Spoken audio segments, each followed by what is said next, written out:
In the heart of Victorian cities, behind stone walls and iron gates, lay institutions known simply as industrial orphanages. For many, they were places of safety. For others, they were cold machines that turned forgotten children into obedient workers. You'll all see what life looked like through the eyes of a child who had no one left, who woke each day beneath a threadbare blanket, and who found brief comfort in routine order and an occasional shared laugh.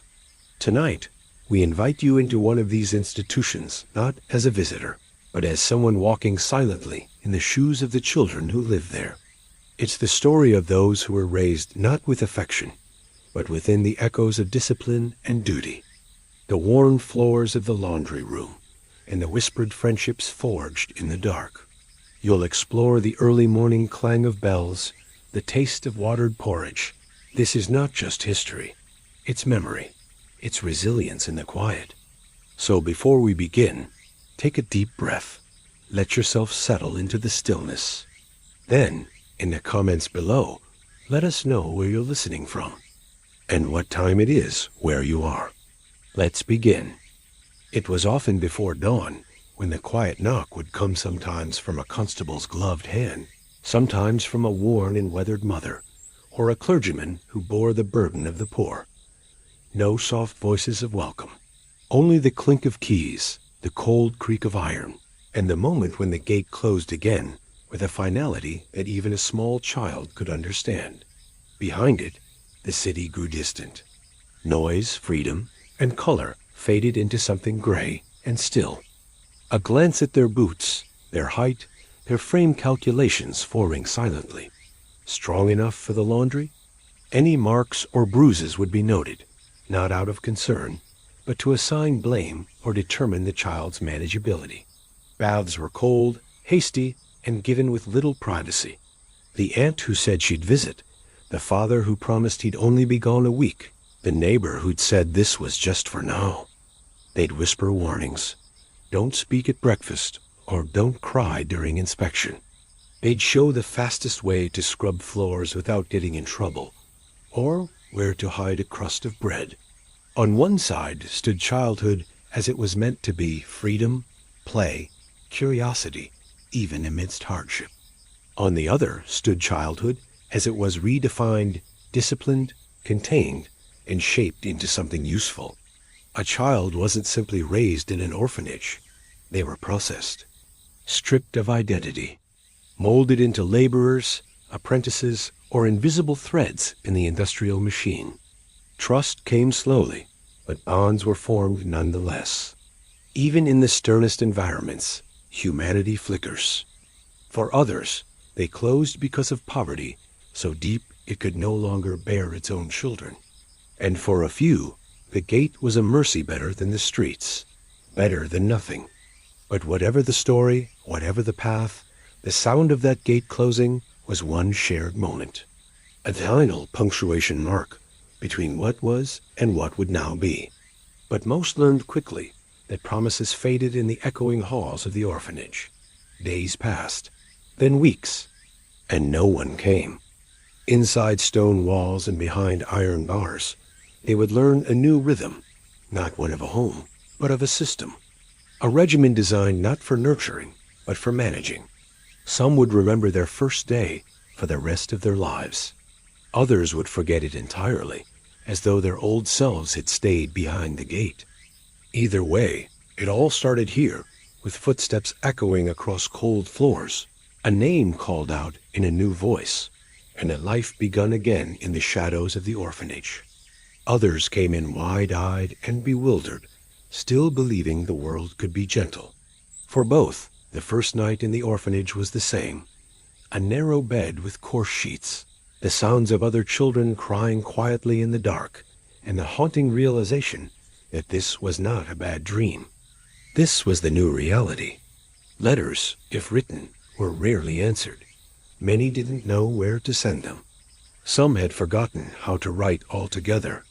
What remained was a hollow sense of waiting, a door that never opened, and a growing belief that this place, with its strict schedules and echoing silence, was all there would ever be.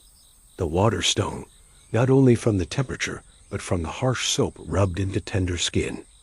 If a child cried, they were told to hush. If they asked questions, they were ignored. And if they resisted, if they tried to run or screamed or clung to the person who brought them, discipline followed swiftly. A slap, a shout, or the dreaded solitary room, where hours felt like days. Their clothes, no matter how worn, were taken away and burned or stored. In their place came the uniform, stiff wool in brown or navy, too large or too tight, meant to be shared by generations. The boots were heavy and hard. The collars stung the skin. Nothing fit comfortably, because comfort wasn't the point. Old enough for scullery work? A good candidate for the sewing room? Age mattered little. Capability did. One boy of 6 might already be expected to carry pails of coal. A girl of 7 might be stitching seams with a needle longer than her hand. And for those too young to grasp the gravity of the moment, there was still something instinctively chilling about the way the latch clicked home, like a lock securing a past that would never quite be reachable again. A child, barely clothed, clinging to a damp shawl or the hem of a tattered coat, would be led across cobbled roads slick with rain or dusted with frost, past the shuttered shops and still sleeping city. Its facade was soot-streaked from years of industry, the windows narrow and high, as if built not to offer a view, but to remind those within that the sky was far out of reach. The doorway was broad and silent. Children were led inside in single file or small groups, not allowed to linger or ask questions. Some clutched small cloth bundles, threadbare remnants of a life left behind. A wooden toy, a piece of lace, or a letter tied with twine. Many had nothing at all, until at last they stood before the high black iron gates of the orphanage. No kind hand on the shoulder to say, "You be safe now," or "Things will get better." Instead, their names were recorded by an official with ink-stained fingers. In many cases, that name would be the last piece of their identity to survive. If they had no surname, one would be given often based on the day of the week, the street they were found on, or the whim of the clerk. Emma Tuesday, John Lambeth, Annie Green, names like labels affixed quickly to the lost. These gates were tall and solemn, forged in a time when such institutions were growing like the chimneys that now crowned every skyline. They bore rusted scrollwork, numbers, and sometimes a crest, a visual reminder that this was not just a building, but a world with its own laws. The gates rarely swung wide. More often they groaned open, just enough to admit the child and whomever had brought them. There was no ceremony to the entry. Inside, the orphanage loomed with hard edges and heavy stone. There was no orientation for the newly arrived. Behind the desk, the master or matron might peer down at the newcomers with a look more businesslike than compassionate. There was a routine followed for each arrival, a small exam to check for lice, illness, or visible injury. Hair was often cut short, especially for the boys, and for the girls if lice were suspected. Some children watched the door, expecting a return. Older children helped the younger ones adjust, not out of kindness, but because survival often depended on adaptation. Some children arrived already hardened eyes, too knowing for their age, shoulders hunched from too many nights sleeping on stone steps or beneath bridges. The iron gates were not merely a physical barrier. They were symbolic of the transformation that took place.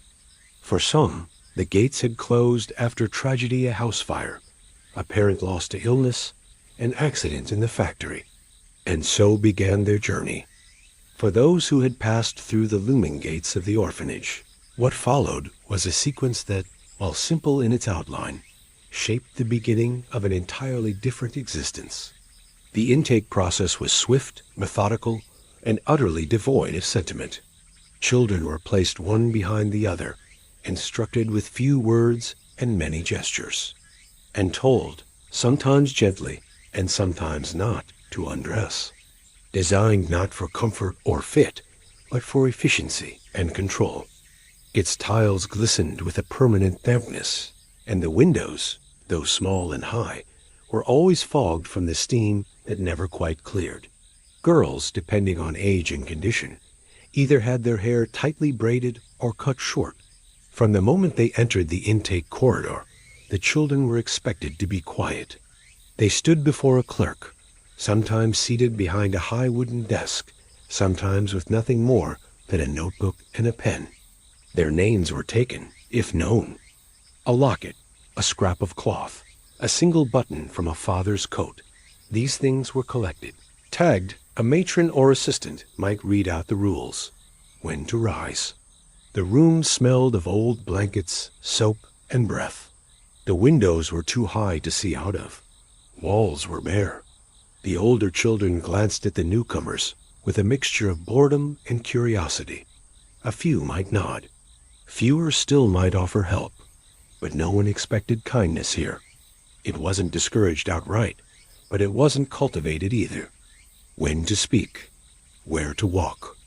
What was forbidden. Punishments were mentioned only briefly, but implied often.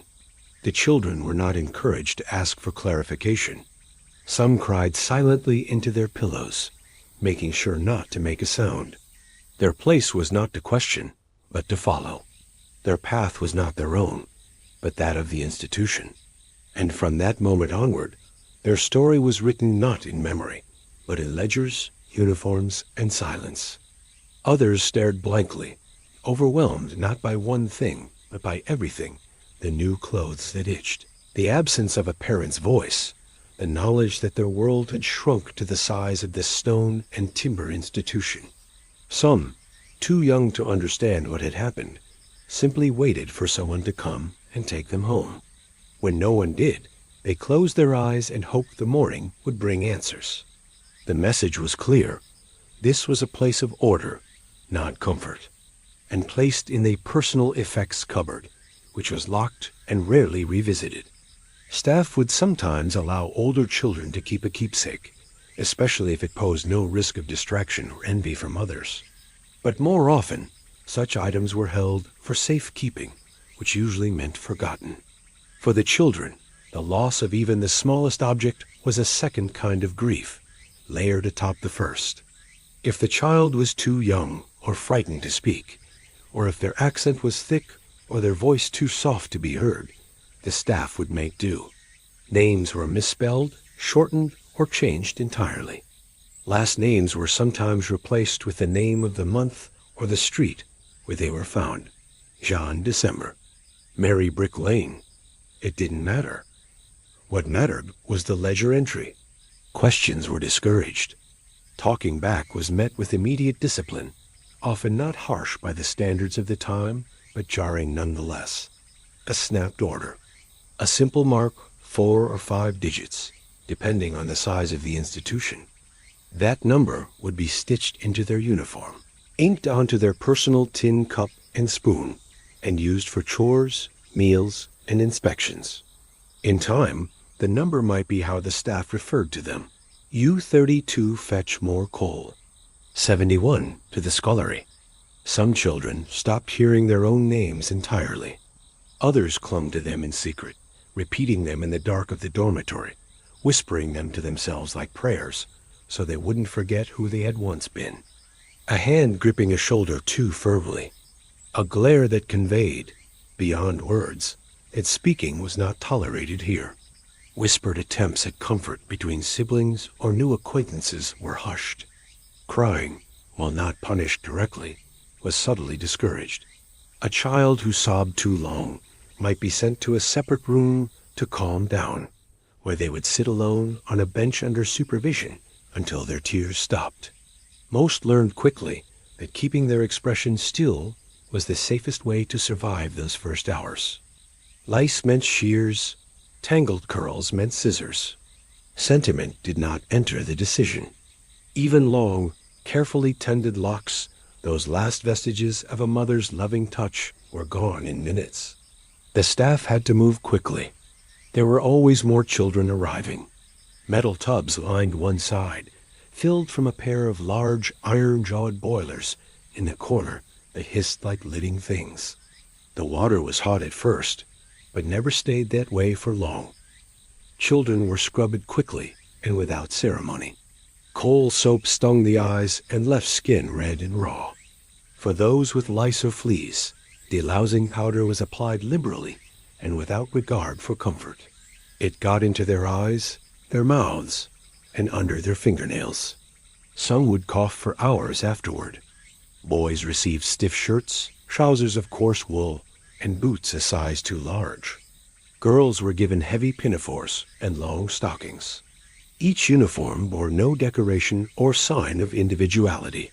In fact, the very point was to erase the differences among them, to make them interchangeable, manageable, and forgettable.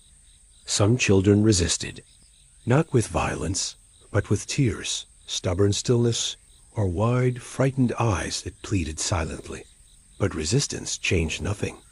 The staff had seen it all before. It did not matter if the clothing was fine or threadbare, soaked or stained, carefully mended or barely holding together. Everything was removed. Some garments were tossed straight into sacks destined for burning. Others were folded and recorded, especially if they carried any form of documentation, a letter from a parish priest, a name tag sewn into a collar, or, in rare cases, a note from a desperate parent. But these were exceptions. Most children entered the intake room with only what they wore, and left it with even that stripped away. Their guides, often stern-faced staff in dark uniforms, did not smile or pause to explain. Instead, they herded the newcomers like sheep into a long tiled corridor, where the air smelled of coal soap and wet plaster.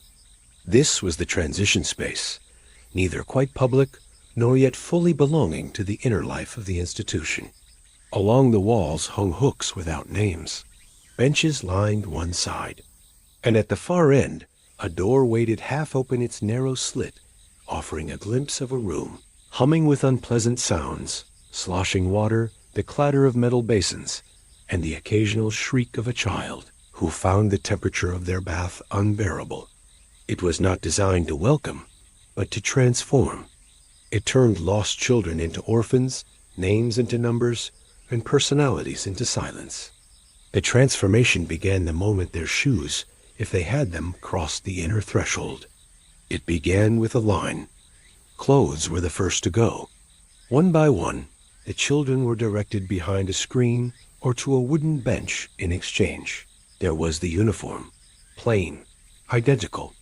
Once stripped of their clothes, the children were ushered toward the washroom. The washroom was cold, no matter the season. Hair was another matter entirely. Boys had their heads shaved close or clipped into uniform crops, not as punishment, but as policy. Silence was strictly enforced. Once washed and dressed, the children were processed, an administrative word that belied the human experience it masked. In that same book, the child would be assigned a number. Belongings, if any had made it through the gates, were taken during the intake. At the end of the intake process came the orientation, not a welcome, not a tour, but a quiet, intimidating series of instructions. Finally, the new arrivals were taken to their dormitories. Rows of identical beds, a shared wash basin, a chamber pot under each cot. That first night was the hardest. Many children lay awake, staring at the ceiling or the shadowed forms of others in the moonlight. But answers rarely came. The next day, they would be sorted into chores, assigned duties, and fully absorbed into the rhythm of the orphanage. Night came early in the orphanage, not only by the dimming of the sky, but by the quiet procession of weary feet climbing narrow staircases. The air would grow still as if the building itself were holding its breath. Many children, fresh from the sorrow of loss or the sting of abandonment, would lie motionless beneath the thin covers, eyes wide open to the high ceiling above. The silence wasn't complete. There were always coughs, rustling sheets, or the muffled weeping of someone too young to hide it.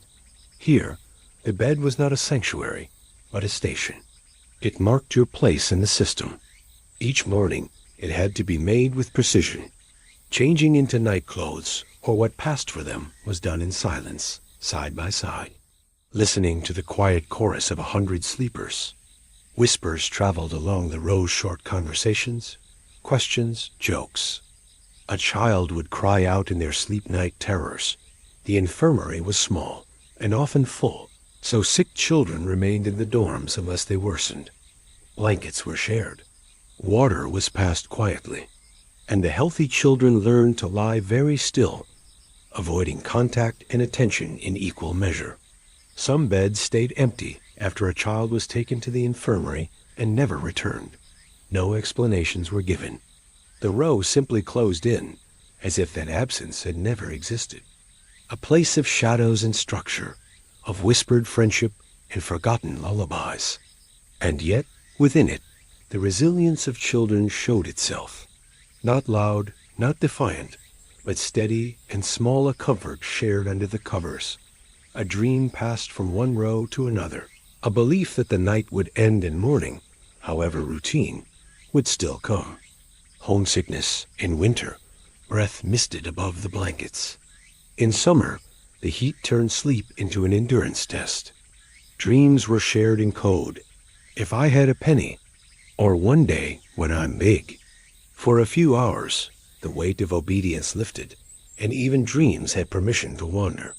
Some children dreamed of home, even if they couldn't quite remember what it looked like. Others dreamed of the future, a better life, a warm room, a name instead of a number. And sometimes they dreamed simply of floating, free of walls and whistles, and the never-ending rows of beds. Imaginations found small freedoms in those rows. A rusted button might become a treasure.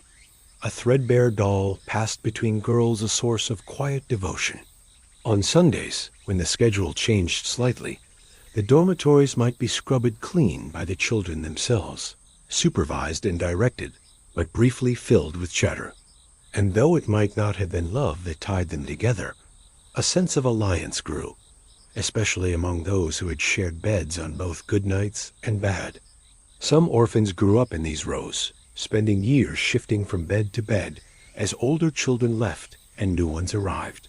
The lucky few might be adopted or apprenticed, their beds passed on like heirlooms. But many remained, learning the rhythm of institutional life until they aged out of it. Or perhaps a dream of a parent's voice. If they cried too loudly, a matron might appear, her footsteps heavy and her presence enough to end the commotion. Some matrons were kind, or at least understanding. They might sit by a frightened child's bed for a moment, offering a cloth-wrapped sweet or a murmured prayer. But others were stricter, seeing emotions as something to be stamped out like weeds. Those nights were harder. When kindness did come, it was remembered, clung to, whispered about the next evening like a myth of warmth. It was during these hushed moments that the only sense of kinship might grow. Children who had arrived from different backgrounds began to understand one another, not through shared experience, but shared circumstance. A joke murmured across the blankets could bring a moment of laughter. A story whispered could provide a taste of imagination in a place that otherwise demanded obedience. The garments were coarse, usually repurposed from cast-offs or sewn from the cheapest fabric available. And because there were no mirrors, no brushes, and no opportunity for small vanities, one's appearance gradually faded from concern. A child's identity could seem to dissolve in this environment, reduced to a number, a bunk, a set of duties. Friendships might form in whispers after lights out, but they were forged carefully, almost secretly, lest they draw unwanted attention. Corners folded, sheets pulled tight, blankets squarely arranged. A bell would ring. The matron, or sometimes an older child, acting as helper, would call out instructions. Voices were not raised, but the authority was understood. Children would line up to wash in communal basins, often with cold water and rough soap. Teeth were rarely brushed, but hands and faces were scrubbed. Then they filed into the dormitory and climbed into bed. Prayers might be said aloud or silently, depending on the orphanage's religious leanings. Then the lamps were extinguished one by one. until only the dim glow of a hallway lantern remained to cast its light under the door. Any failure to meet these standards could mean a scolding or the loss of breakfast. Every task was training, and even rest was a lesson in discipline. Yet it was a silence of suppression, not peace. No bedtime stories were told. No lullabies soothed. The only comfort was the shared nearness of others, enduring the same strange new world.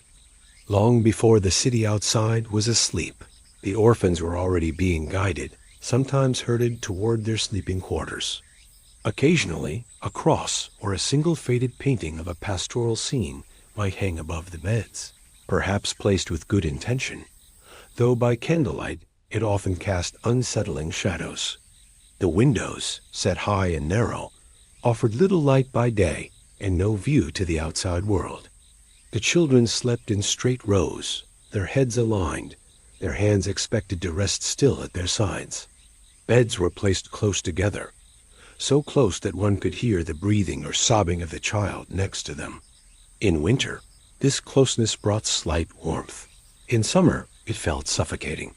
The dormitory doors opened to a wide, echoing room, where rows upon rows of wooden-framed beds stretched like a field of soldiers.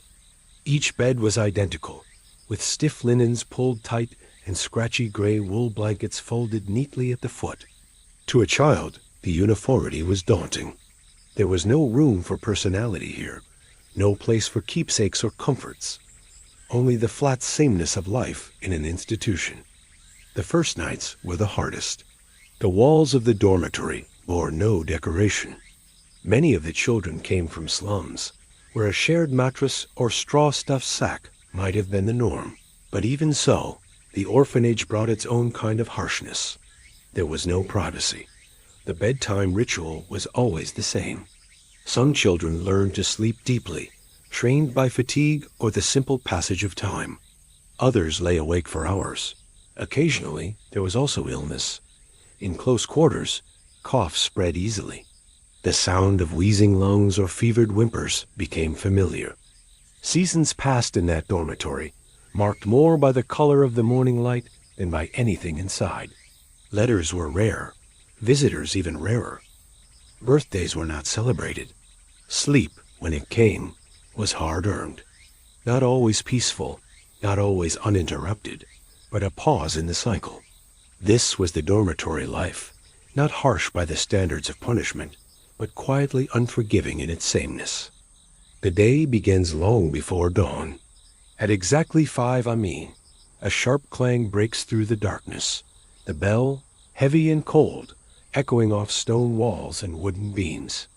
It is a summons, an unyielding call to rise, signaling that the hours of rest have ended. There is no stirring chatter or gentle waking, only the bell's unrelenting sound and the slow, groggy movements of hundreds of children forced to leave their dreams behind. There are no warm showers or comforting baths, only basins filled with cold water, sometimes barely more than a trickle, and coarse, gray soap that stings the skin. Faces and hands are scrubbed quickly, the motion mechanical, as if the children are washing away more than just the dirt of the night. Here the children file in, barefoot and silent, their footsteps muffled on the cold stone floor. Eyes are cast downward, voices low and hesitant, not because of disrespect, but from the weight of uncertainty and loss. Some children sweep floors, others scrub tables, while a few are sent into the laundry rooms, sleeves rolled up, hands raw from soap and cold water. The orphans learn early that every job must be done perfectly. A misplaced broom, a missed stain, a crooked fold could mean punishment. For some, these moments of quiet prayer are a rare chance to gather their scattered thoughts. For others, they are just another part of the daily grind. Morning tasks give way to lessons, which give way to meals, which give way to more work. And finally, the cycle repeats again the next morning. Clothing is plain and uniform. Hair is cut short or tied back neatly, and personal belongings are scarce. A child might hide a torn scrap of paper folded into a secret note, or share a stolen crumb of bread with a friend. These acts, though minor, are threads of humanity woven through the fabric of the institution, a reminder that even here, under harsh rules and cold bells, the spirit endures. Most children have nothing more than what they wear and the few items they carried when they arrived. Any attempt at self-expression is quickly noticed and discouraged. The bell that rang so harshly in the dark now serves as a marker of persistence, a signal that life goes on, even in the most unlikely places. The system's message is clear. Conformity is survival. The orphanage, though still imposing and rigid, takes on a different character in the pale morning light. Dust motes dance in thin rays shining through high windows. The walls, once cold and forbidding, soften under the touch of the sun. The air smells faintly of old wood and candle wax. Rows of wooden pews stretch out before a modest altar where a faded cross hangs, worn smooth by years of prayers whispered and sung. Eyes remain watchful for the matron's gaze, for the slightest sign of displeasure. Discipline is not just enforced, it is internalized. The bell's call has become a rhythm, a pulse that guides every step. The children's bodies grow tired, their hands rough and scraped, their backs bent low from long hours of labor. Yet there is no rest, no break for play or frivolity. Even the youngest are expected to contribute, their small hands mirroring the motions of their older companions, learning the unspoken language of obedience. The service is brief, the words familiar and repetitive, a steady drumbeat of faith meant to instill obedience, humility, and hope, even if those feelings are buried deep beneath layers of fatigue and fear. There is no time or space for frustration or tears. Instead, there is a hardening, a folding inward of feelings. The day's rhythms become a shield, a way to survive without breaking. Some children find solace in small moments. A whispered joke shared while sweeping, a glance exchanged across a row of scrubbing benches, the fleeting warmth of companionship amid hardship. Many avoid looking in the cracked, foggy mirrors that hang above the basins, reluctant to meet their own tired eyes or the reflection of a life reduced to routine. The silence that follows the clang is profound. No conversations rise to fill the space. The clatter of tin plates and the scrape of metal spoons are the only noises allowed in the dining hall, a space as bare and functional as the dormitories. The meal is always the same, a hard crust of bread, often dry and stale, with little else to accompany it. There is no warmth here, no chance for laughter or conversation. Eating is a task, one to be completed swiftly before the next command pulls the children back into the regimented flow of the day. The only sounds are the soft rustling of blankets and the occasional creak of a wooden bed frame as children sit up, rubbing sleep from their eyes. It is a silence heavy with expectation, the kind that presses down, telling every child that the day ahead will be long and unforgiving. Rising is never easy here. The air is cold, often biting in the early hours, and many children pull their thin blankets tighter, unwilling to face the chill. But the rules are clear. No dawdling, no hesitation. Within minutes, the dormitory is filled with the quiet shuffle of bare feet on worn floorboards as the children make their way toward the wash basins. Washing is a brisk, no-nonsense affair. Breakfast follows immediately. The chapel, for those who attend, stands as a quiet sanctuary amid the day's strictures. But for many, chapel is not a place of comfort. It is another duty, another ritual to be endured. After chapel, the day moves quickly into work. The tasks are varied, but always demanding. The work is not meant to teach skill or craft. It is a lesson in discipline, endurance, and submission. Amid this strict routine, the children's emotions are quietly held at bay. Yet the bell remains the day's constant companion, marking every transition with its clear, unforgiving clang. The orphanage's strict schedule leaves little room for individuality. And yet, beneath the surface, small acts of resistance flicker quietly. As the morning progresses, the children settle into their roles with practiced precision. Their movements are efficient, almost automatic. By mid-morning, the initial shock of waking fades into a steady rhythm of activity and silence. In these moments, there is a fragile beauty, the resilience of children who, despite everything, continue to move forward. The clang of factory bells echoed beyond the orphanage walls, signaling the beginning of yet another long day. For the older children, mornings did not end with breakfast or chapel, but with the steady march toward the workshops and factories attached to the institution. Here, behind heavy doors stained with soot and sweat, the real labor awaited, grueling, repetitive, and endless. Work was more than a necessity. It was a tool for shaping character. That was the message drilled into every child's mind, repeated in sermons. Their hands, small and nimble, learned to move with exacting precision. Fingers became skilled at tying knots, threading needles, or folding fabric in neat, endless rows. Mistakes were not tolerated. The children dipped countless tiny sticks into phosphorus and other chemicals, their hands stained yellow and sore from constant exposure. The scent of bleach and wet fabric filled the room, mixing with the damp chill of stone walls and cracked windows. It was a lesson in endurance and obedience, a rite of passage designed to prepare the children for a life of hardship beyond the orphanage gates. The harshness was justified as character building, strengthening the mind and body, teaching responsibility, preparing for the real world. But beneath these lofty ideals was the stark reality of exploitation and control. Others hid small treasures in pockets, a threadbare rag, a forgotten button, a scrap of paper folded into a secret note. These tokens, though insignificant to outsiders, were lifelines, reminders of a world beyond the factory walls. There was no rest for those still responsible for chores or study, and exhaustion was often the only companion at the end of the day. Each day brought new loads, and the work seemed endless. Working side by side, they learned to trust one another in subtle ways, sharing whispered stories or encouraging words when no one was watching.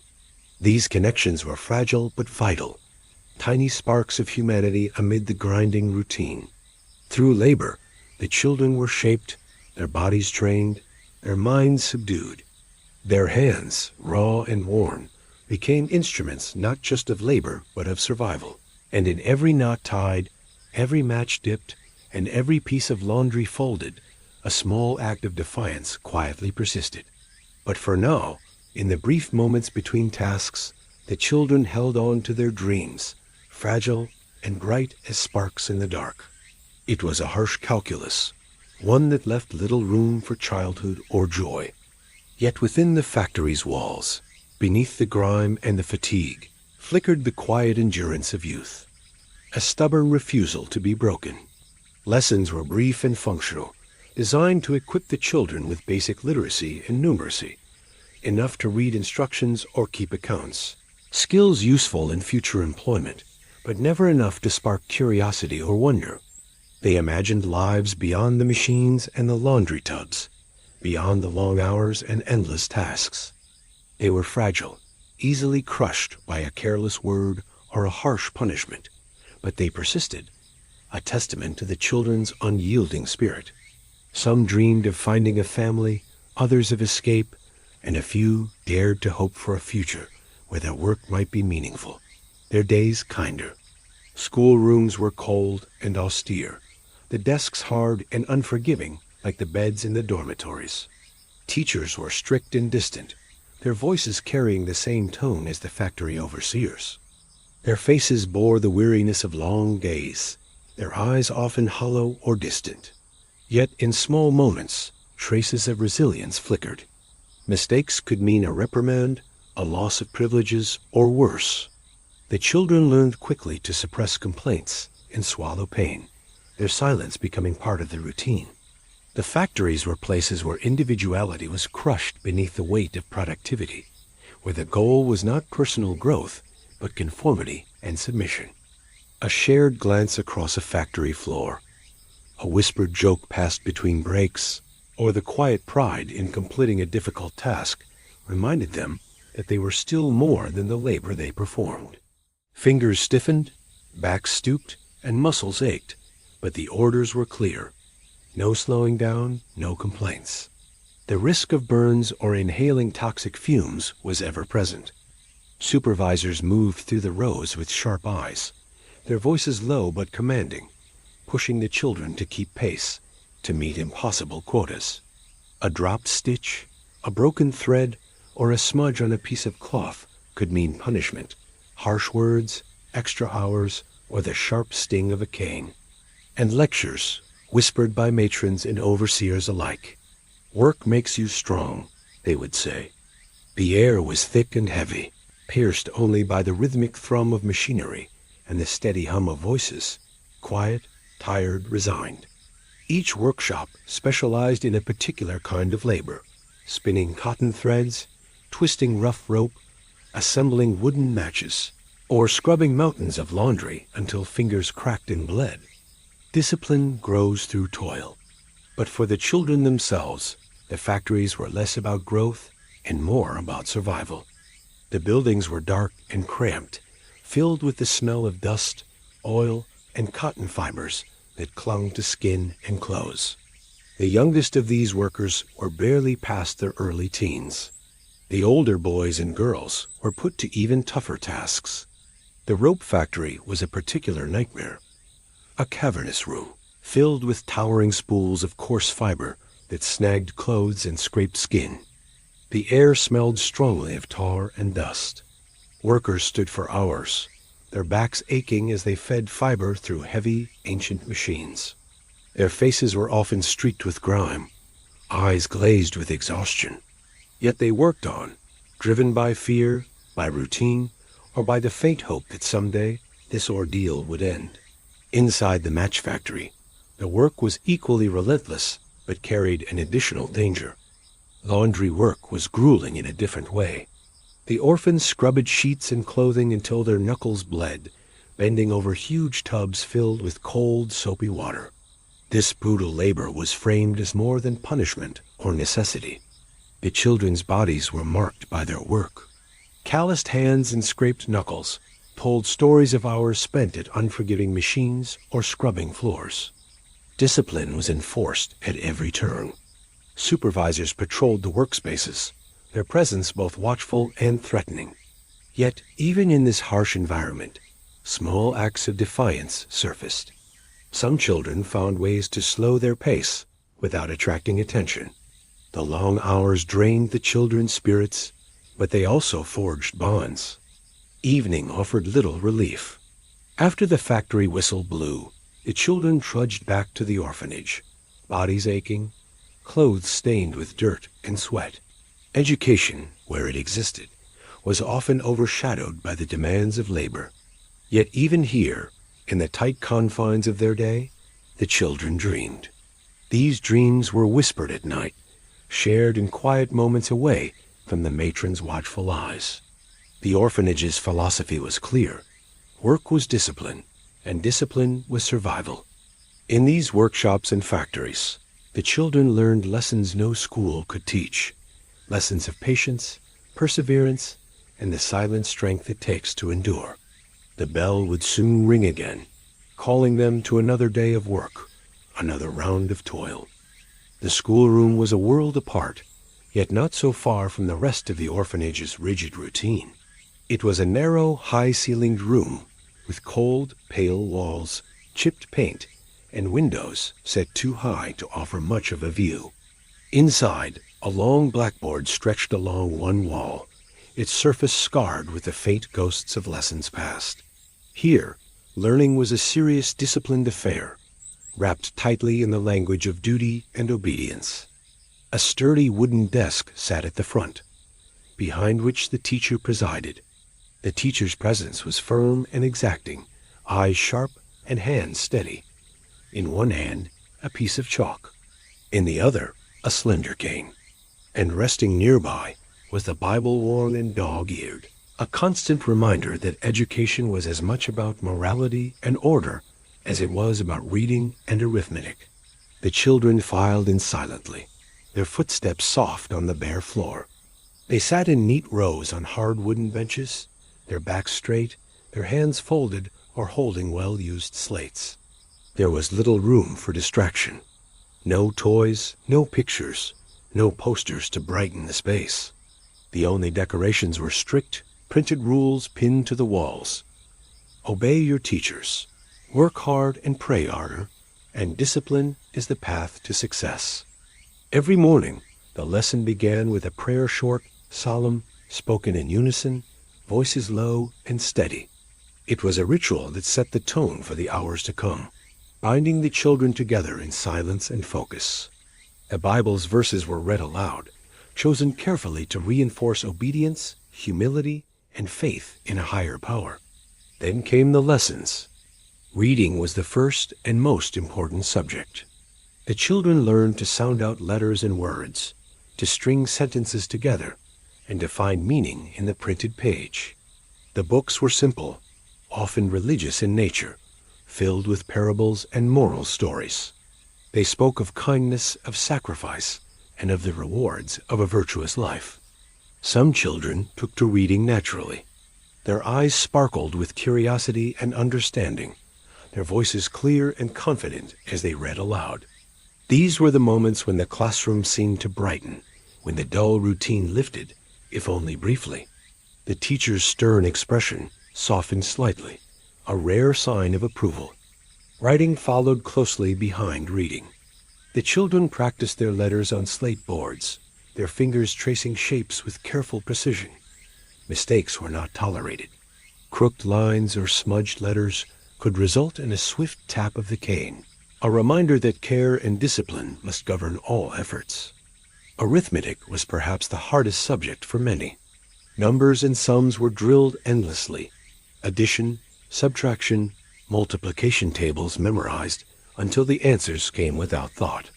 The lessons were designed to teach practical skills, preparing the children for lives that would require exactness and reliability, even if the work was hard and unrewarding.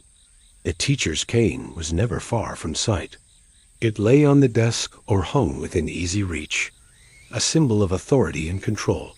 Its presence was a silent warning. Mistakes, disobedience, or inattentiveness could be met with swift punishment. The sound of the cane striking wood or skin echoed sharply, breaking the classroom's fragile quiet like a crack of thunder. Discipline was woven into every lesson. Children were expected to sit still, keep their eyes on the teacher or the board, and speak only when called upon. Talking out of turn was forbidden. A whisper or a glance could draw a reprimand. The rules were strict, and the consequences for breaking them were immediate and often severe. Yet, despite the harshness, there was a hunger for knowledge beneath the surface. The children, many of whom had come from broken homes or hard streets, found solace in the pages of their books. Reading opened a window to worlds beyond the orphanage's walls, a glimpse of possibilities, stories of kindness and adventure, of places where they might someday belong. Some children were naturally gifted, absorbing lessons quickly, asking questions quietly, and excelling in their studies. Their bright minds became a source of quiet pride, not just for themselves, but for the teachers who saw in them a chance for hope, a break from the endless cycle of hardship. The classroom, for all its strictness, became a place where these sparks could flicker. Even in the cold, bare room, light found a way in. A well-read passage, a neatly written sentence, or a solved problem was a small triumph, a momentary lifting of the weight the children carried. Education was also a tool of control. Lessons were not just about knowledge, but about shaping behavior and instilling values that suited the orphanage's strict order. The Bible was read as much for discipline as for faith, its verses reminding children to accept their place with humility and to trust in the promise of eventual reward for obedience. The classroom was a place of contrast. It held both the promise of a better future and the harsh reality of the present. The desks were hard and uncomfortable, the lessons repetitive and demanding, but for some children, they were the first steps toward something more. Learning to read and write was a key that might one day unlock freedom or opportunity. Outside the classroom windows, the world moved on. Children played in streets, families gathered, life blossomed in ways the orphans could only imagine. But inside, time moved slowly, measured in chalk marks and whispered prayers. Occasionally, the teacher would read aloud from a storybook or a Bible passage, and for a few moments, the children's eyes would light with wonder. These stories became escapes, shared silently in the mind, as real as the cold benches or the stern faces around them. At the day's end, lessons concluded with another prayer, a quiet moment of reflection and thanks. Then, the children filed out in order, their footsteps as soft as when they entered. The schoolroom emptied, ready to await the next day's lessons, the next round of discipline and discovery. For many, the classroom was the only place in the orphanage where their minds could grow, where they could feel, even briefly, like more than just numbers or laborers. It was here, under the watchful eye of the teacher and the ever-present Bible, that some found the courage to dream beyond the rows of beds and the clang of factory bells. And though the rules were strict and the lessons often harsh, the children learned not just letters and sums, but the quiet strength that comes from perseverance. In the classroom, behind the cane and the chalkboard, bright minds sometimes shone, a fragile but steady light in a world of shadows. Sunday was meant to be a day apart, a sacred pause in the relentless rhythm of orphanage life, a day of quiet, prayer, and spiritual renewal. Yet for the children who lived within these stone walls, Sunday was far from restful. But unlike the weekday clangs that signaled work or study, the Sunday bell ushered in something different today, set apart by strict ceremony and solemn observance. Every garment was a reminder of their place, their status as orphans bound by duty and discipline. The ritual of preparation was itself a lesson in restraint. Hair combed back neatly, faces washed briskly, shoes polished if they had them. The sound filled the chapel, a chorus of innocence and discipline intertwined. It was beautiful and haunting a sound, born from forced compliance and genuine yearning all at once.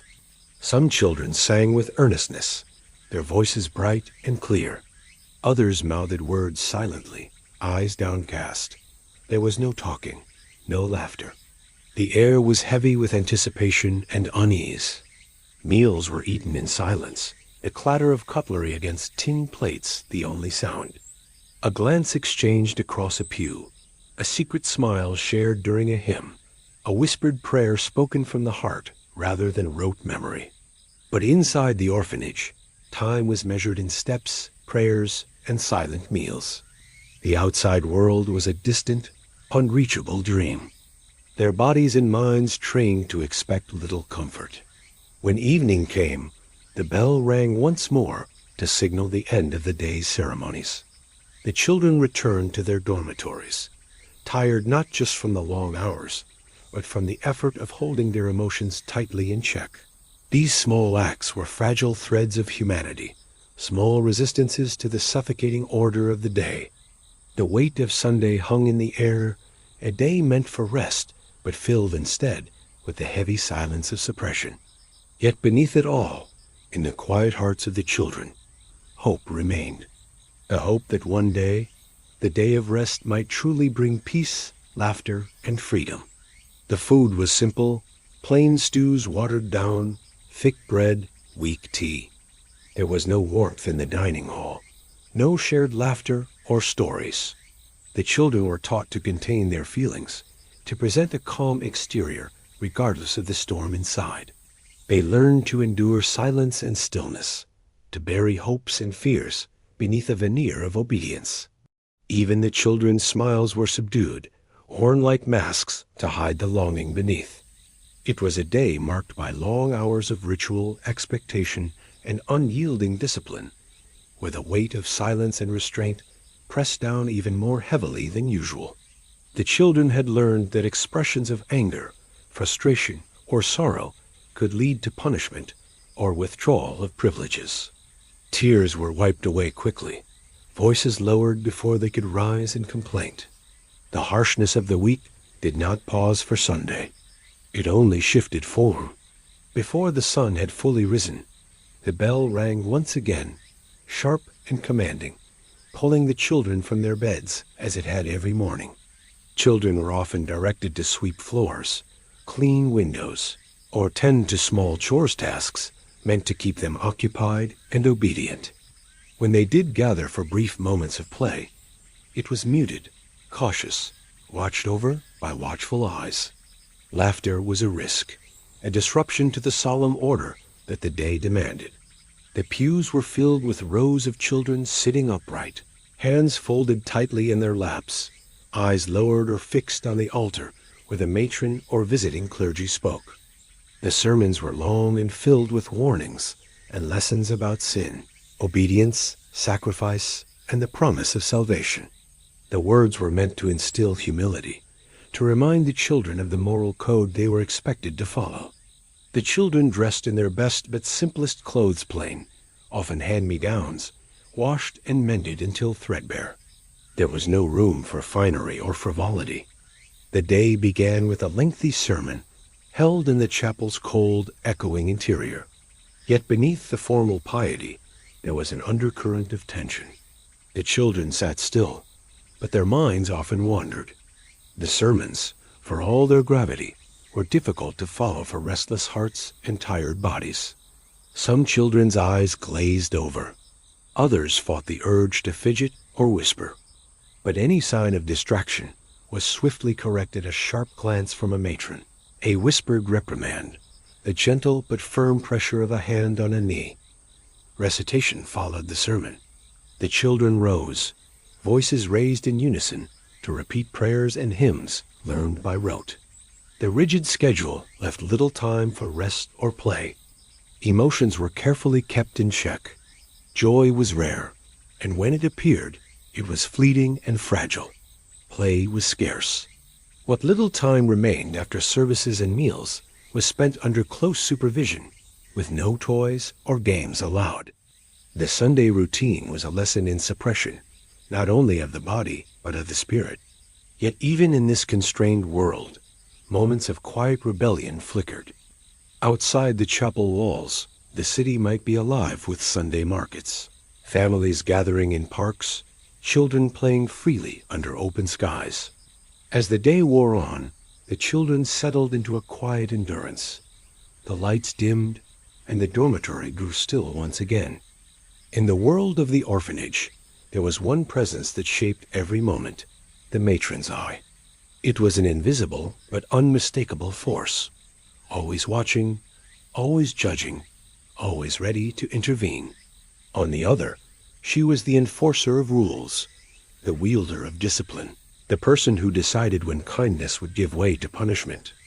Her decisions shaped the daily lives of the orphans, determining not only their routines, but the emotional atmosphere that hung over every interaction. She moved quietly through the halls and dormitories, her gaze sharp and measured, a constant reminder that order must be maintained. Silence followed her, as if the walls themselves held their breath whenever she was near.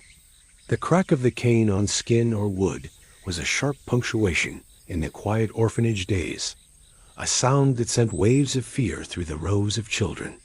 At times, when a child was particularly worn or frightened, she might sit quietly beside their bed, her presence less stern and more watchful. Her dual role created a complicated relationship with the children, one that mixed fear with gratitude, resentment with dependence. She might offer a small kindness, a cloth to wipe tears, a whispered prayer, or a moment's quiet company in the vast loneliness of the dormitory. The dormitories, once filled with whispered friendship and tentative dreams, grew still under her watchful gaze. She knew which children carried wounds that could not be seen, who whispered prayers in the dark, who clung to hope despite the odds. Others were recalled with a mixture of respect and cautious affection. Under her gaze, they learned not just obedience, but the complex dance of survival in a place where kindness and cruelty often walked hand in hand. The matron's eye could soften with age, or harden with experience. But no matter her nature, her role was indispensable.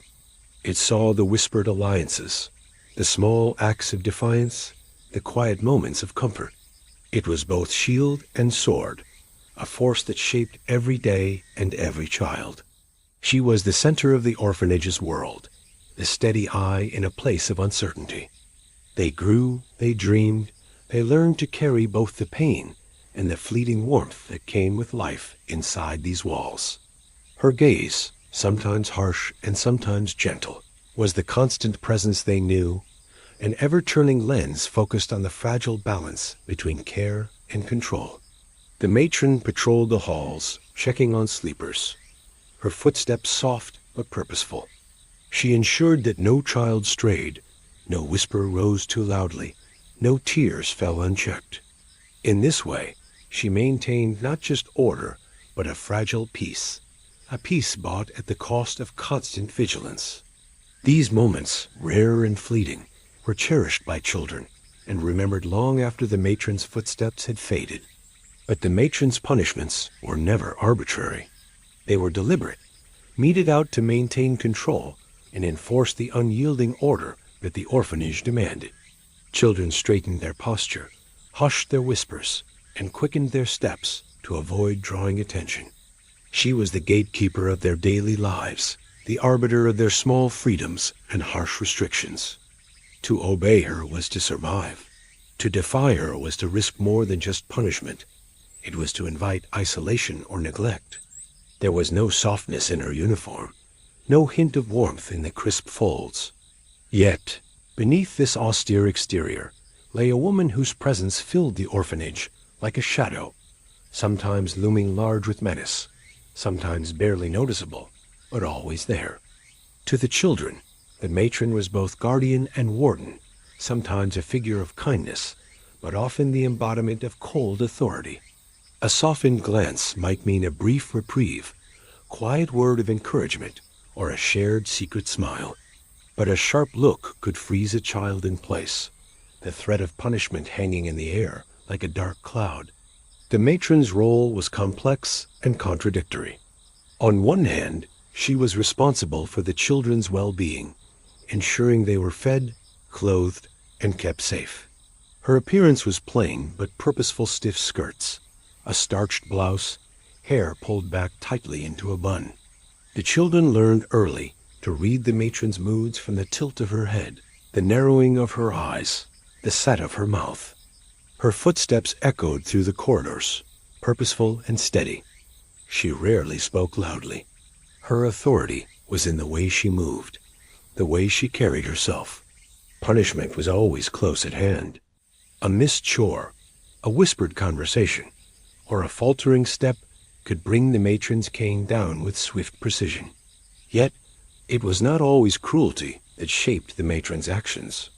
The matron embodied the paradox of care and control. She was both protector and punisher, comforter and disciplinarian.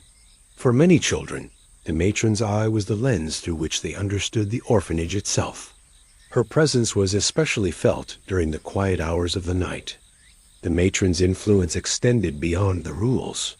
She was the keeper of the orphanage's stories and secrets, the silent witness to every small tragedy and triumph. Some matrons were remembered with bitterness: strict, unyielding, unkind.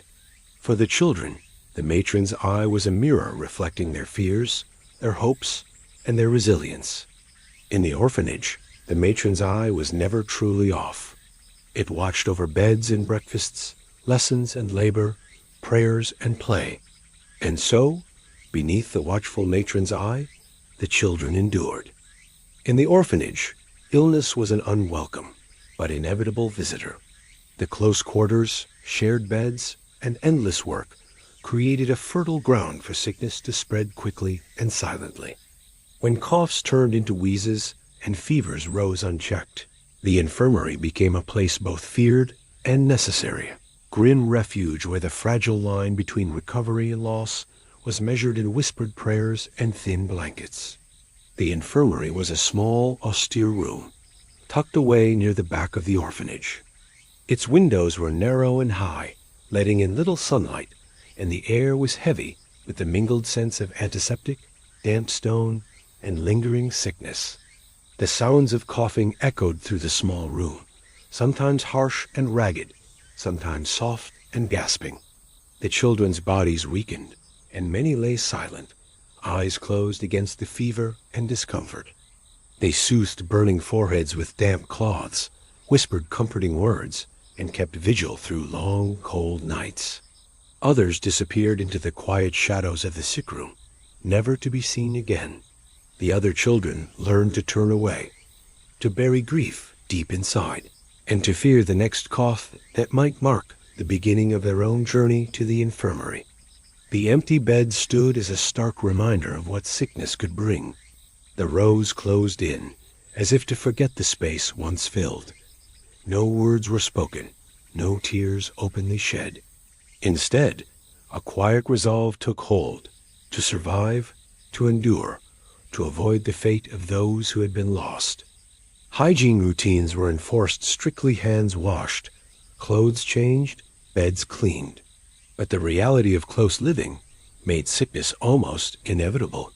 The orphanage was a place where the threat of disease hung in the air like a shadow, never fully banished, of children clinging to life through pain and fear, of caretakers doing their best in impossible conditions, of a community bound by shared struggle and silent hope. The rumors of those who did not return spread silently among the gang. Children's stories whispered in the dark, about small beds emptied forever, about friends lost to invisible enemies. But inside the orphanage, illness was a constant threat, a reminder of vulnerability and loss. But their resources were limited, and the deathly silence that sometimes followed was a painful reminder of the infirmary's harsh reality. There was little room for sentiment or care beyond what was needed to keep the children alive. The infirmary was not a place of healing so much as a holding space, a way station between life and whatever came next. Occasionally, a faint moan would break the quiet, a plea for relief, a cry for a mother who was long gone. The remedies available were simple: a bitter tonic here, a weak poultice there, and the occasional fever-reducing potion made from basic ingredients. There were no doctors, only a nurse or matron trained in rudimentary care. The children were tended to with whatever means the orphanage could provide: a thin blanket, a warm cup of broth, the gentle touch of a hand, but true comfort was often out of reach. The noise of work and lessons faded behind its heavy doors, replaced by the low murmur of whispered prayers and the soft rustling of blankets. Children whispered to each other through the walls, passing messages of hope and comfort. A hand might reach out to touch a fevered cheek. A nurse might linger a moment longer, offering a smile or a gentle word. These fragile threads of kindness wove through the infirmary's gloom, small beacons of humanity amid despair. It was a world apart, a place where time slowed and the fragility of life was starkly visible. Beds lined the walls, occupied by children pale and quiet, their faces drawn and eyes hollow with exhaustion.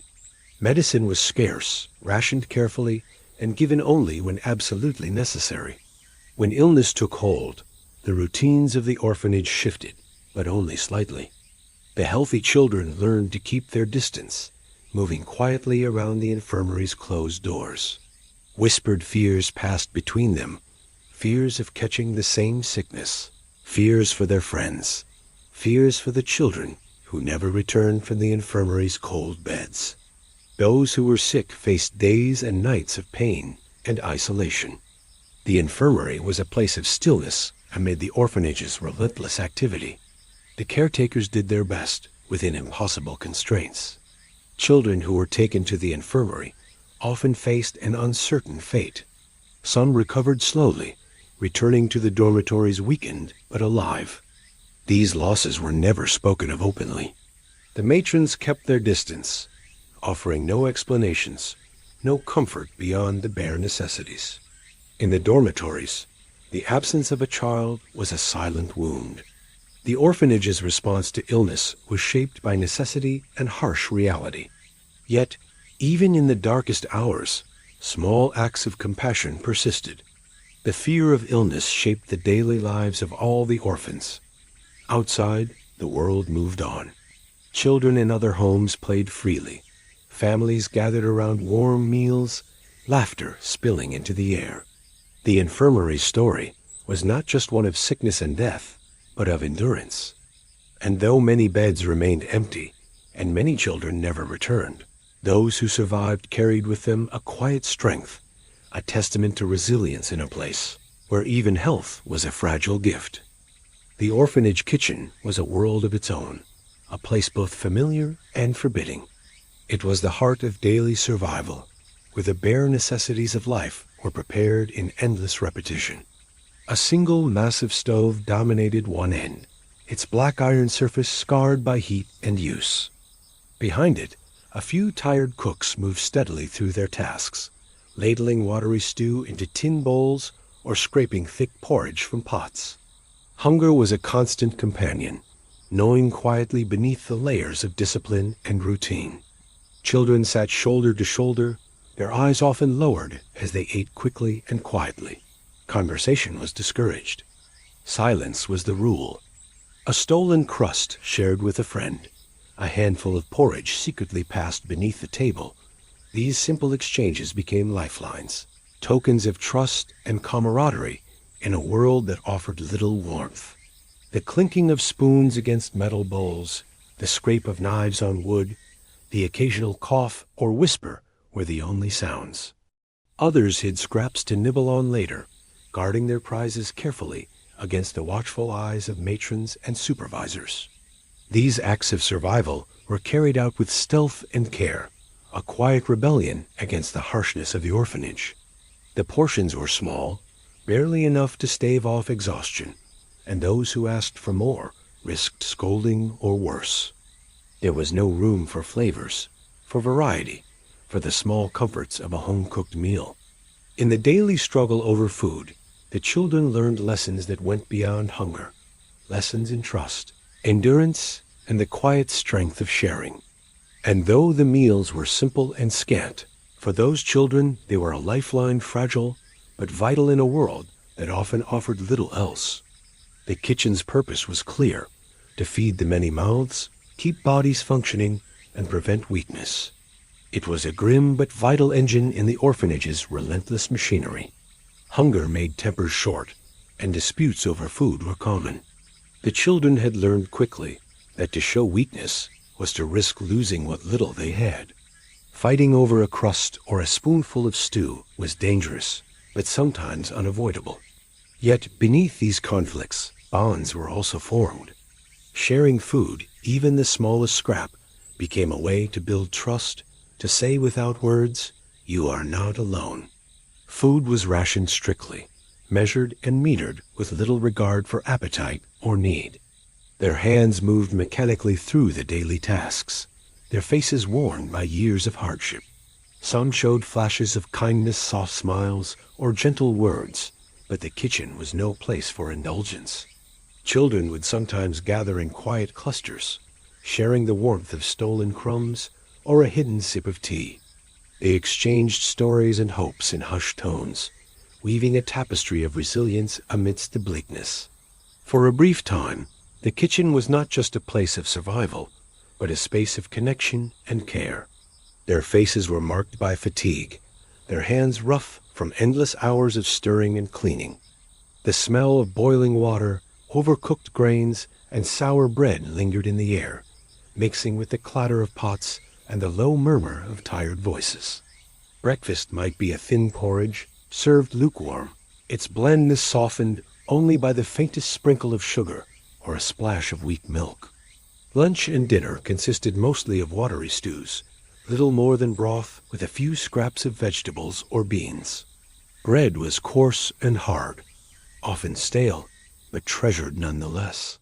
Occasionally, a crust might be saved for later, hidden beneath a sleeve or stashed in a pocket like a precious treasure. Here, meals were not moments of joy or celebration, but functional rituals, fuel to keep bodies moving, but rarely enough to nourish the spirit. The kitchen was a large, drafty room with stone floors and walls, stained by years of smoke and steam. Food was scarce and simple. For the children, meals were a test of endurance.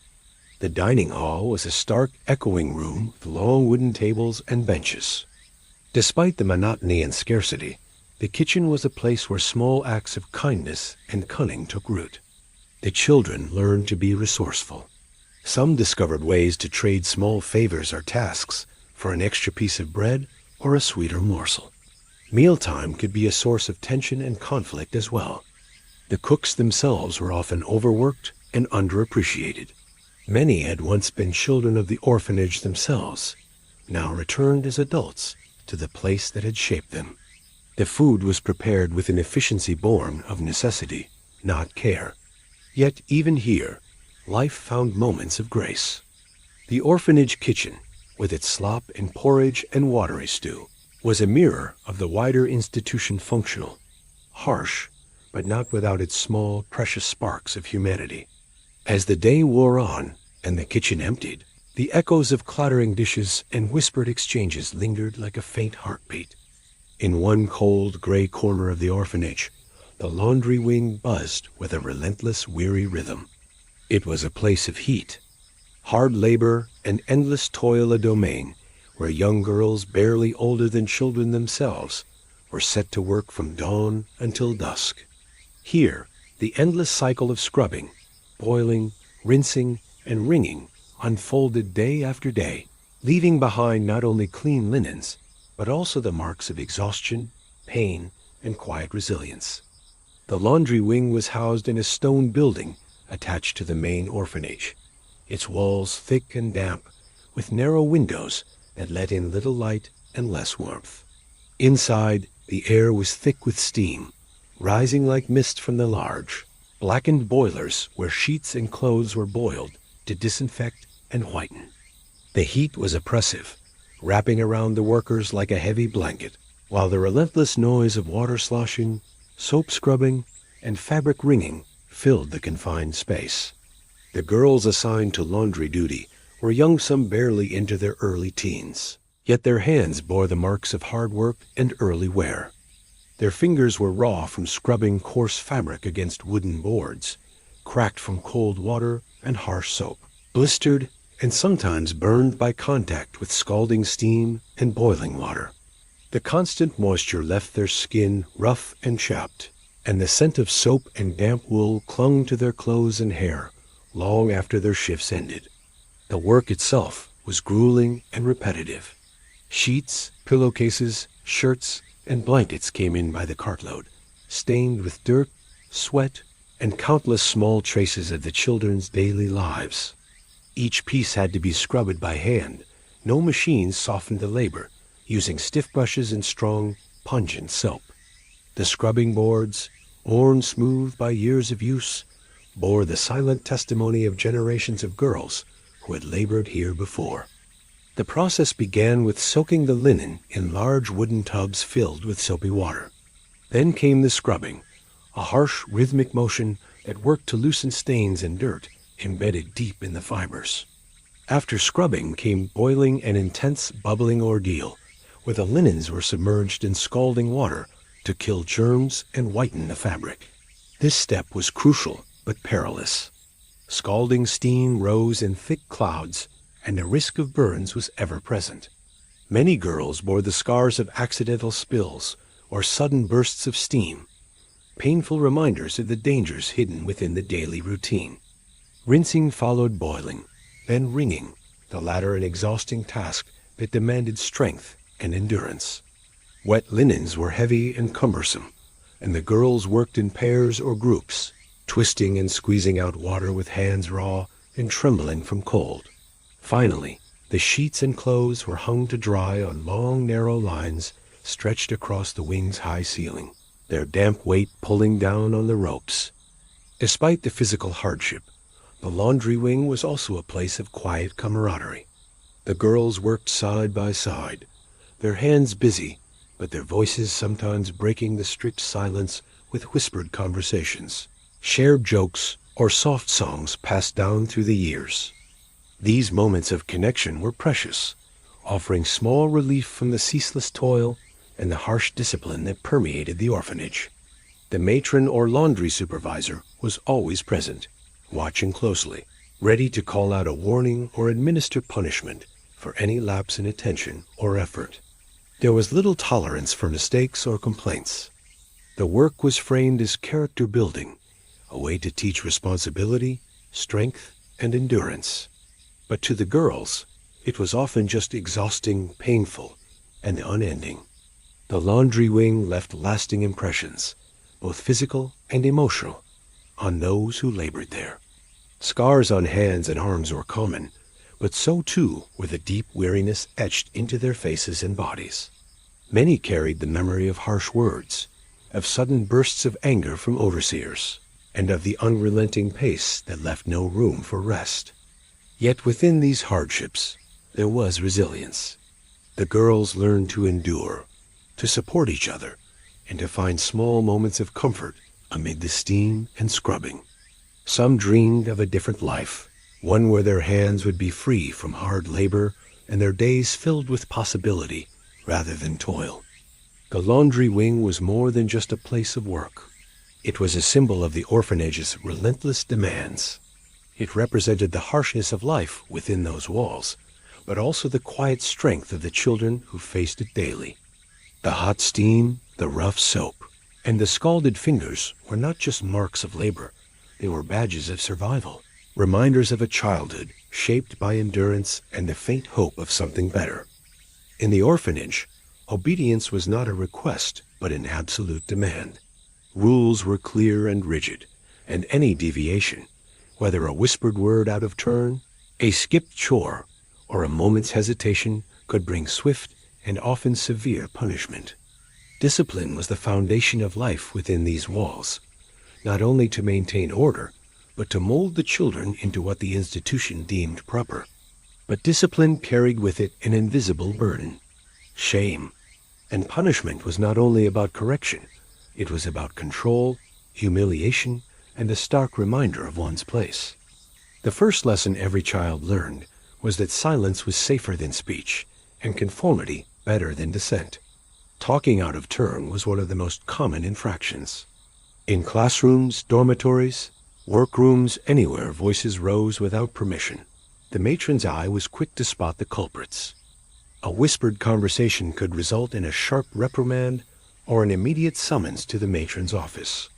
Sometimes the punishment was private, other times it was made public, carefully staged to maximize embarrassment and ensure that the lesson was remembered. Punishments took many forms. Isolation was among the harshest. A child who broke the rules might be sent to a small, cold room, sometimes called the quiet cell, where silence was enforced and the child was left alone for hours, sometimes days. The room was bare, with only a hard bench or a thin mattress on the floor. There were no comforts, no books or toys, no warmth beyond what a child could summon from within. The quietness, meant as a tool of discipline, often became a punishment of loneliness and despair. Food deprivation was another grim consequence. A missed chore or an act of defiance could lead to breakfast or supper being withheld, leaving a child hungry while watching others eat. Hunger in the orphanage was always a shadow lurking at the edges, but when used as punishment, it was a sharp weapon designed to break spirits. The hunger was not just physical, it was emotional, a gnawing emptiness that reminded children of their vulnerability and dependence. The most feared and dreaded punishment was the cane. The cane was an ever-present symbol of authority and control. The thin, flexible rod was kept within easy reach of the matrons and supervisors, ready to be wielded as a reminder of the consequences of disobedience. Being caned was a painful, humiliating experience, but what made it worse was the public nature of the punishment. Children were often made to stand before their peers, stripped of dignity and privacy, as the matron raised the cane and delivered swift, stinging blows. The crack of the cane against skin echoed through the silent room, a sound both terrifying and shaming. Tears often came, not only from pain, but from the raw embarrassment of being singled out and punished in front of others. This public spectacle served a dual purpose. It reinforced the matron's power and instilled fear in the other children. Watching a peer punished so harshly was a warning that no one was exempt from discipline. The shame was carefully cultivated, binding the children in a shared understanding of their place in the orphanage's strict hierarchy. Punishment was never arbitrary. It was a carefully calibrated tool.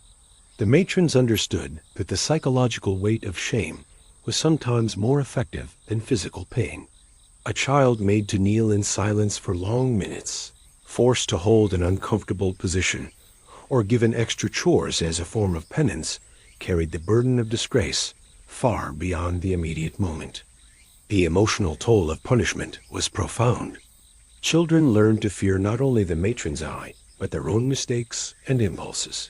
They became cautious, guarded, and often withdrawn. Some hid their feelings deep inside, while others acted out, only to face harsher consequences. The cycle of misbehavior and punishment was a grim dance, difficult to break and painful to endure. Shame also fractured the fragile bonds among the children. Those punished were sometimes avoided by others, seen as troublemakers or weak. Friendships were tested and sometimes broken under the pressure of public humiliation.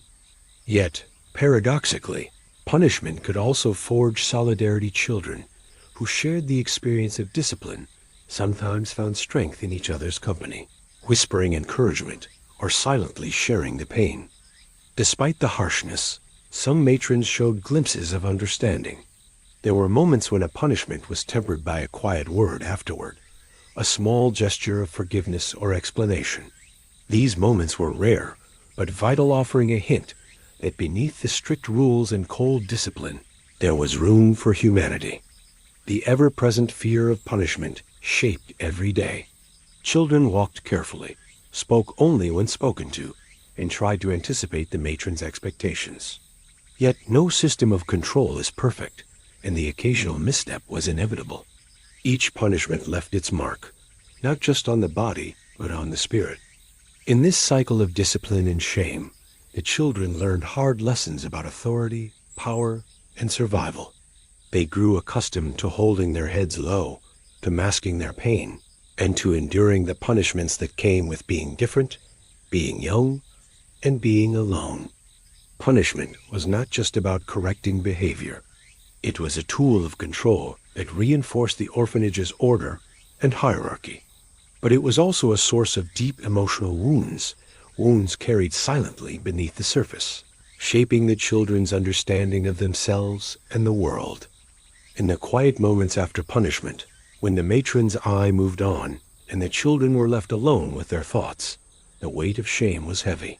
Yet, even in these moments, there was a flicker of resilience, a stubborn hope that one day they might be seen not as troublemakers or numbers, but as children worthy of kindness and understanding.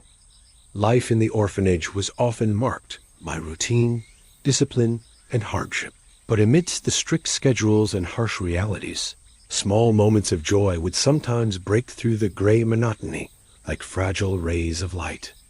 These brief joys, snatches of laughter, a whispered game, a soft song, a kind word, or the arrival of a letter, were precious and rare, but they lingered in the hearts of the children long after they had passed. They were tiny pockets of warmth in an otherwise cold and demanding world. Laughter was perhaps the most fleeting and treasured of these moments. It was never loud or boisterous, but rather a soft, secret sound that bubbled up quietly and was quickly stifled. A whispered joke passed between two children, a shared glance that sparked a smile, or the sudden silliness of a child making faces under the blankets. All these small sparks of laughter brought a temporary lightness that lifted the spirit. Even the smallest giggle could ripple through a dormitory like a gentle breeze, reminding the children that joy was possible, even here. Games, too, found their way into the orphanage, though they were carefully guarded and played in hushed tones. The children invented quiet ways to play counting games, hand claps, secret codes exchanged under the table, anything that could be done without drawing the watchful attention of the matrons. These whispered games created a shared language and a sense of belonging.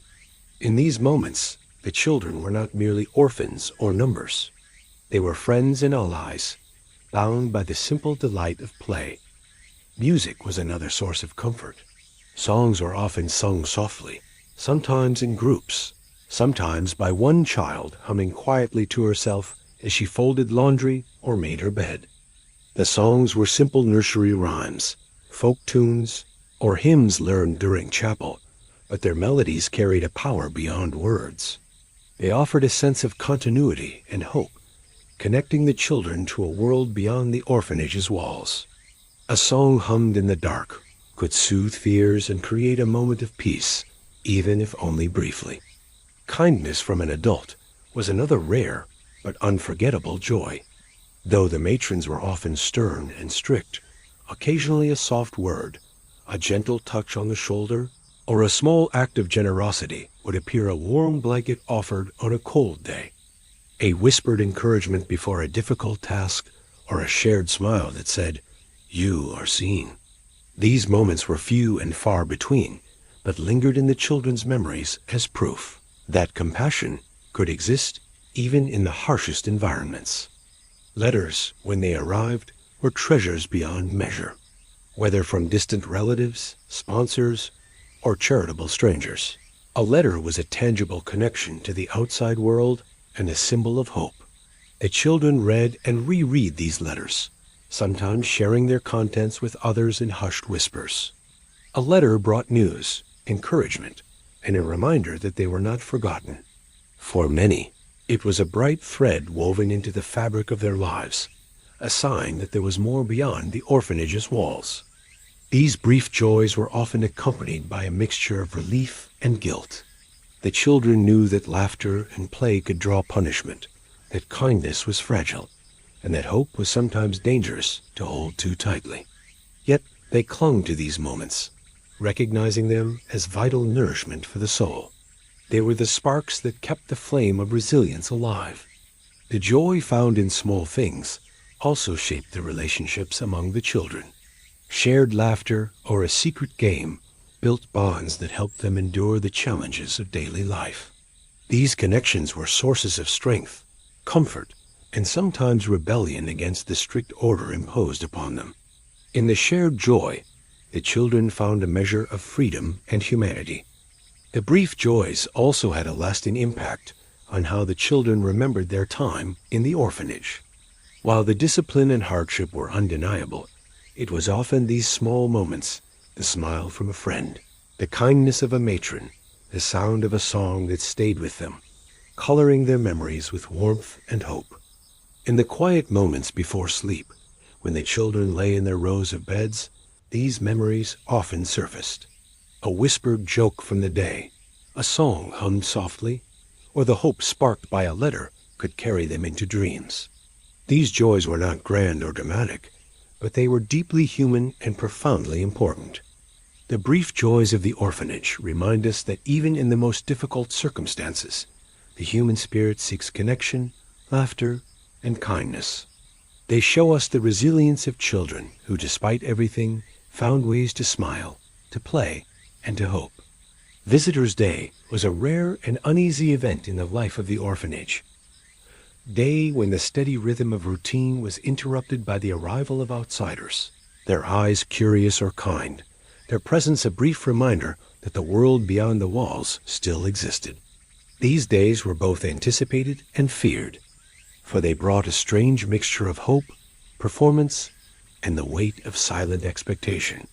The morning began earlier than usual, with a sharp clang of the bell signaling the children to prepare.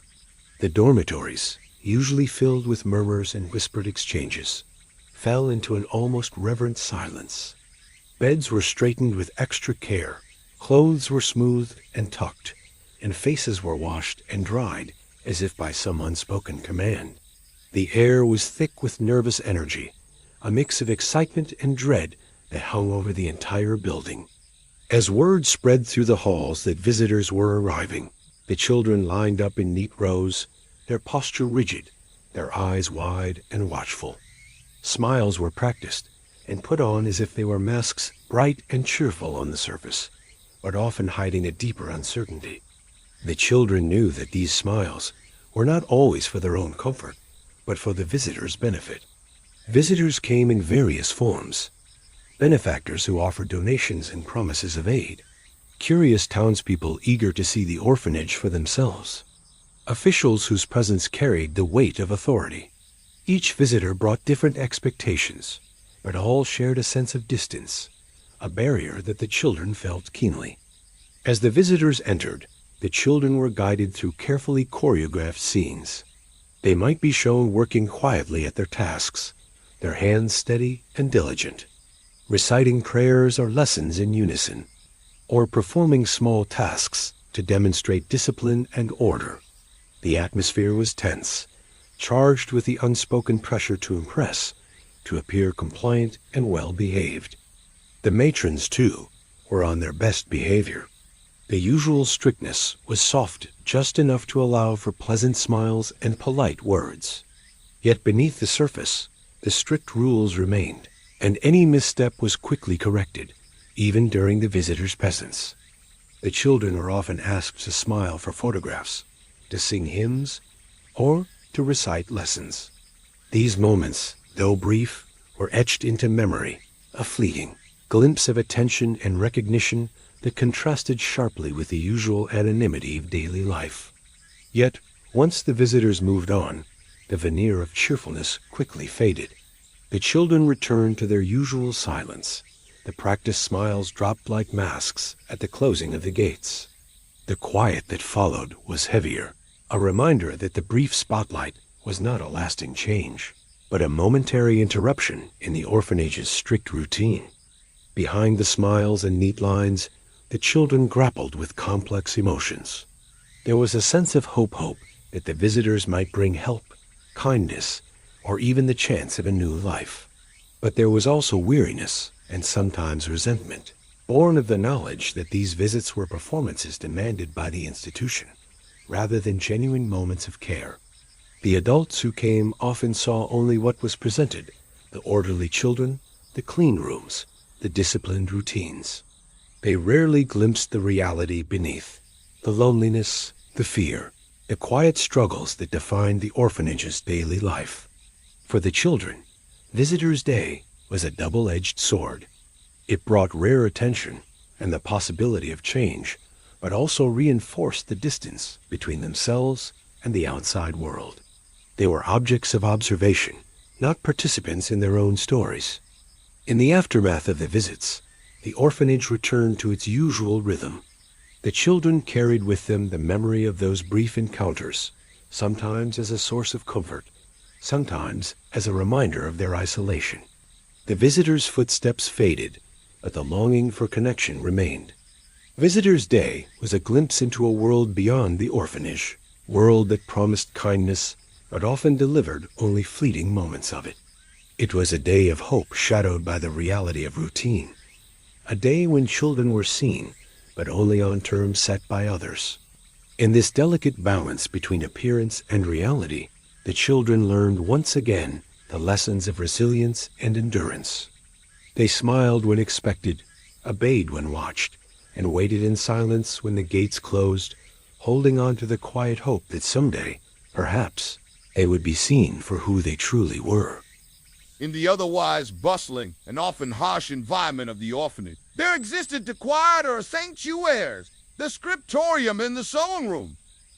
These were places set apart, reserved for older orphans who showed a glimmer of promise or aptitude. Here, the harsh clamor of daily chores faded into the soft scratch of pens on paper and the gentle rhythm of needles pulling thread through fabric. These rooms offered not only a break from the relentless demands of orphanage life, but also a faint hope, a first step toward a future beyond the walls. The scriptorium was a modest chamber, lit by tall windows that let in the soft, natural light of morning. Rows of wooden desks stood in neat lines, each polished smooth by years of use. The air was tinged with the scent of ink and old paper, a quiet invitation to focus and learn. Here, older children, having proven themselves worthy in the eyes of the matrons and teachers, were taught the art of It was more than just learning letters. It was a lesson in discipline, patience, and the power of words. Writing was taught with great care, and each letter had to be formed precisely, each stroke deliberate. Sloppy penmanship was met with correction, sometimes stern, sometimes patient. The children practiced over and over, filling pages with looping cursive or neat block letters, their hands growing steadier, and their confidence growing quietly with each line. For many, the ability to write was a newfound tool, a way to communicate beyond spoken words, to record thoughts, and perhaps one day to write letters that could change their lives. The scriptorium was also a place of reflection and escape. Within its walls, children could lose themselves in the steady task, momentarily forgetting the rigid routines and harshness outside. The silence was a comfort, broken only by the soft scratching of quills and the occasional whispered correction from a teacher. In this calm, focused environment, young minds could bloom, nourished by the simple act of learning. Nearby, the sewing room offered a different but equally important kind of refuge. Here, girls were taught to sew stitch by stitch, thread through fabric, a skill that was both practical and potentially life. The room was lined with wooden tables cluttered with scraps of cloth, spools of thread, and bundles of needles. The soft rustle of fabric and the gentle clicking of scissors created a soothing soundtrack to the day's work. Sewing was taught with the same mix of patience and rigor. The girls learned to mend torn garments, sew buttons, and eventually create simple items like aprons or shirts. The needlework required steady hands and careful attention,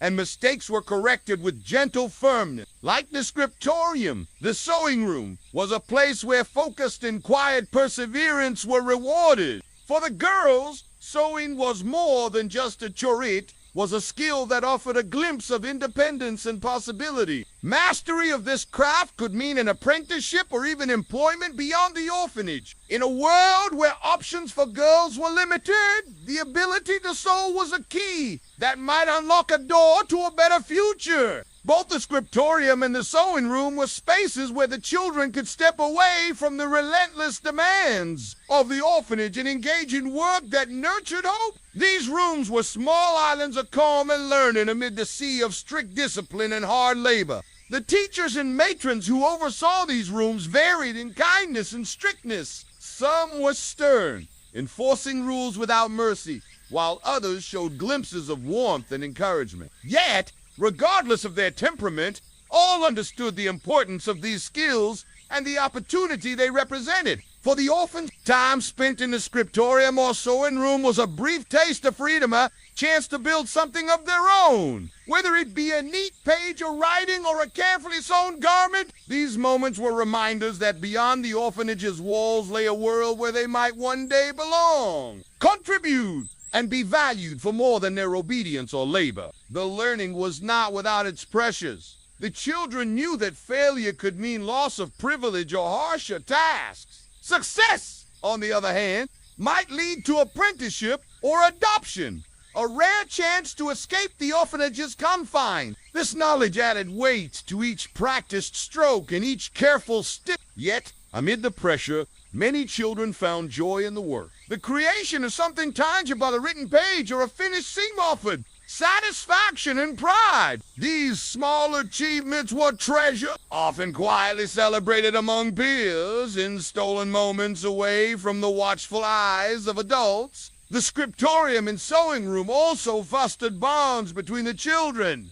They shared tips, encouraged one another, and sometimes swapped small gifts, a sewn handkerchief, a carefully copied poem, a note of friendship. These connections wove a delicate web of support and hope within the orphanage's otherwise rigid structure. In the years that followed, many who had spent time in these rooms carried the skills and memories with them. Some found work as clerks, secretaries. Others used their writing to tell stories, to keep records, or to reach out beyond their immediate circumstances. For many, the lessons learned in these quiet rooms were stepping stones to lives shaped by choice rather than chance. The scriptorium and sewing room were more than just places of learning.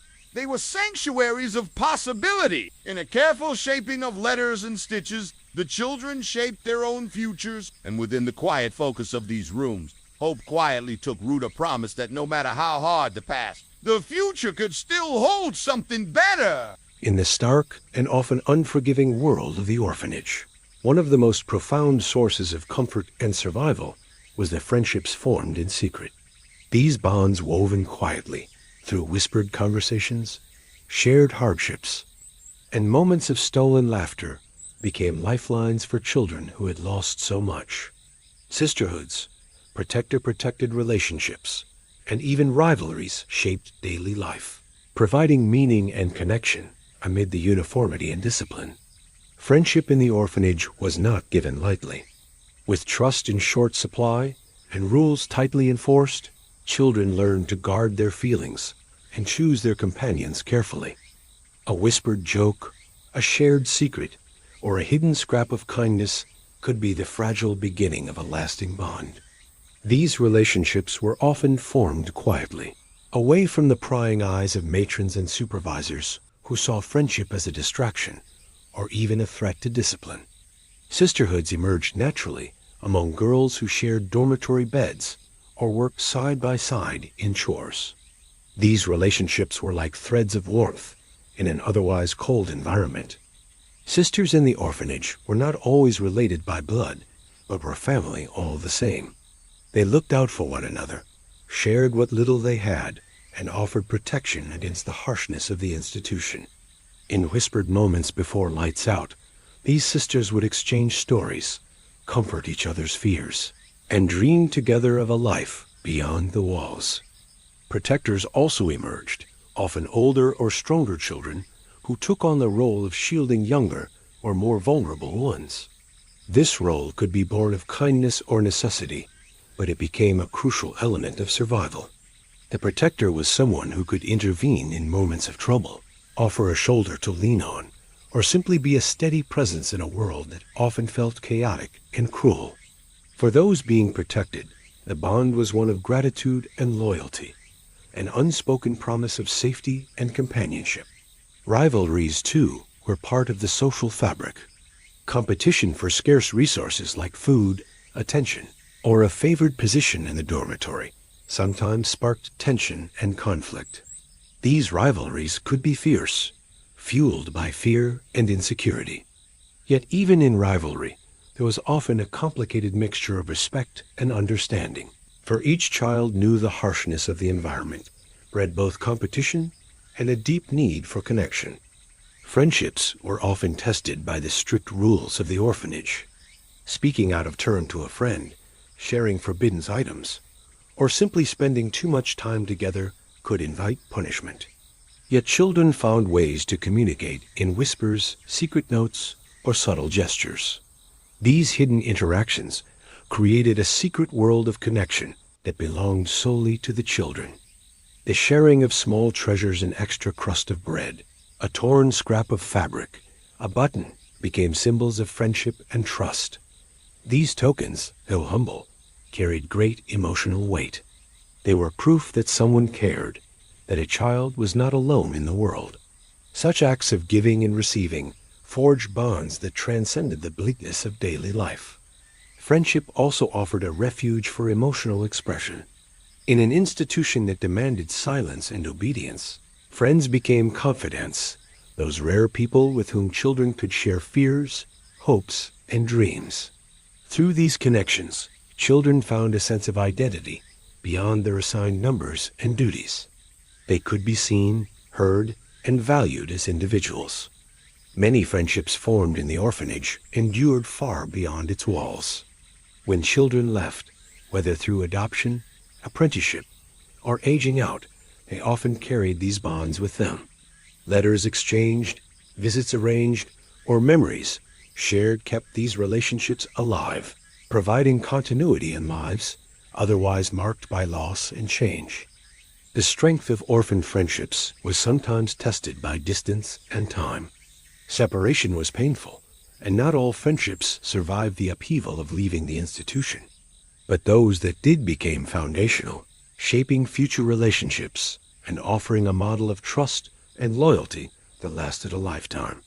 Friendships also helped children navigate the emotional landscape of the orphanage, the feelings of abandonment, loneliness, and fear that were ever present.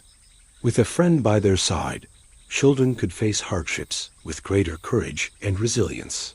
The shared experience of hardship created a deep understanding and empathy that few outside the orphanage could comprehend. These relationships were not without their complexities. Jealousies, misunderstandings, and betrayals could hurt deeply. But even these difficult moments were part of the learning process, teaching children about human connection in all its imperfect forms. Within the quiet corners of the dormitories, the laundry wing, or the dining hall, friendships flourished in small, often unnoticed ways. A whispered joke during a chore, a comforting touch during a moment of pain, a shared glance across the room. These were the moments that mattered most. The bonds formed in the orphanage became more than just friendships. They were a form of resistance against the isolation and anonymity imposed by the institution. They were acts of humanity, expressions of hope, and declarations of survival. For many, these friendships shaped their understanding of family and belonging. In the absence of parents and traditional homes, friends became family, the sisters, brothers, protectors, and companions who walked the difficult path together.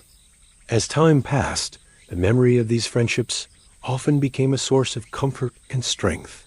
Even when separated by distance or circumstance, the shared experience of growing up in the orphanage created a bond that was not easily broken. In the stories of those who survived, friendships often stand out as some of the most cherished and defining aspects of their childhood. They remind us that even in the hardest of places, human connection endures. It is in these secret bonds formed in whispered words and quiet acts of kindness that the true spirit of resilience and hope shines brightest. In every institution, there exists a place shrouded in silence and shadow, a place whispered about in frightened voices, marked by heavy footsteps and locked doors. For the children of the orphanage, this was known as the Forbidden's Wing. It was a sealed room, a cold basement corridor, or sometimes the attic, a place that no child was meant to enter, yet one whose existence was never far from their thoughts. The Forbidden's Wing held its own gravity, a presence felt even in the brightest corners of the orphanage. It was a boundary not just of space, but of fear and mystery.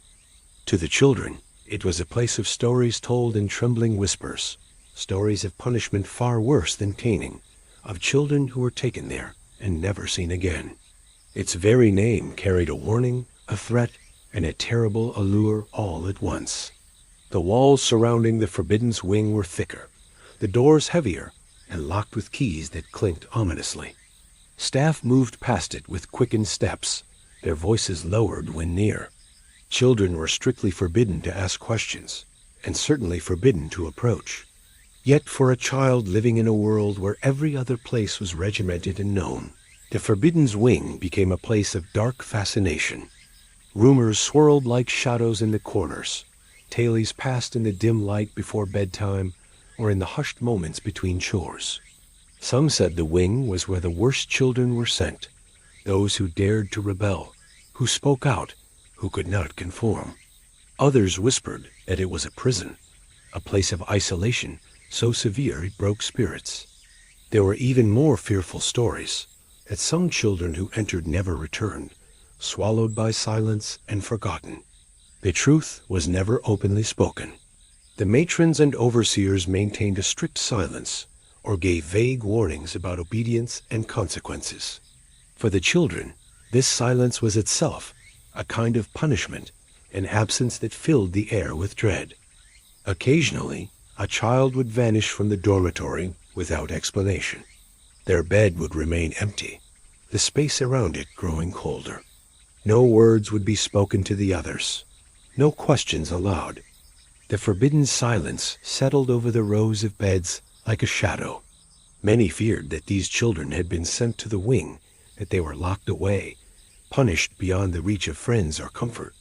The Forbidden's Wing represented the ultimate boundary of the orphanage's control.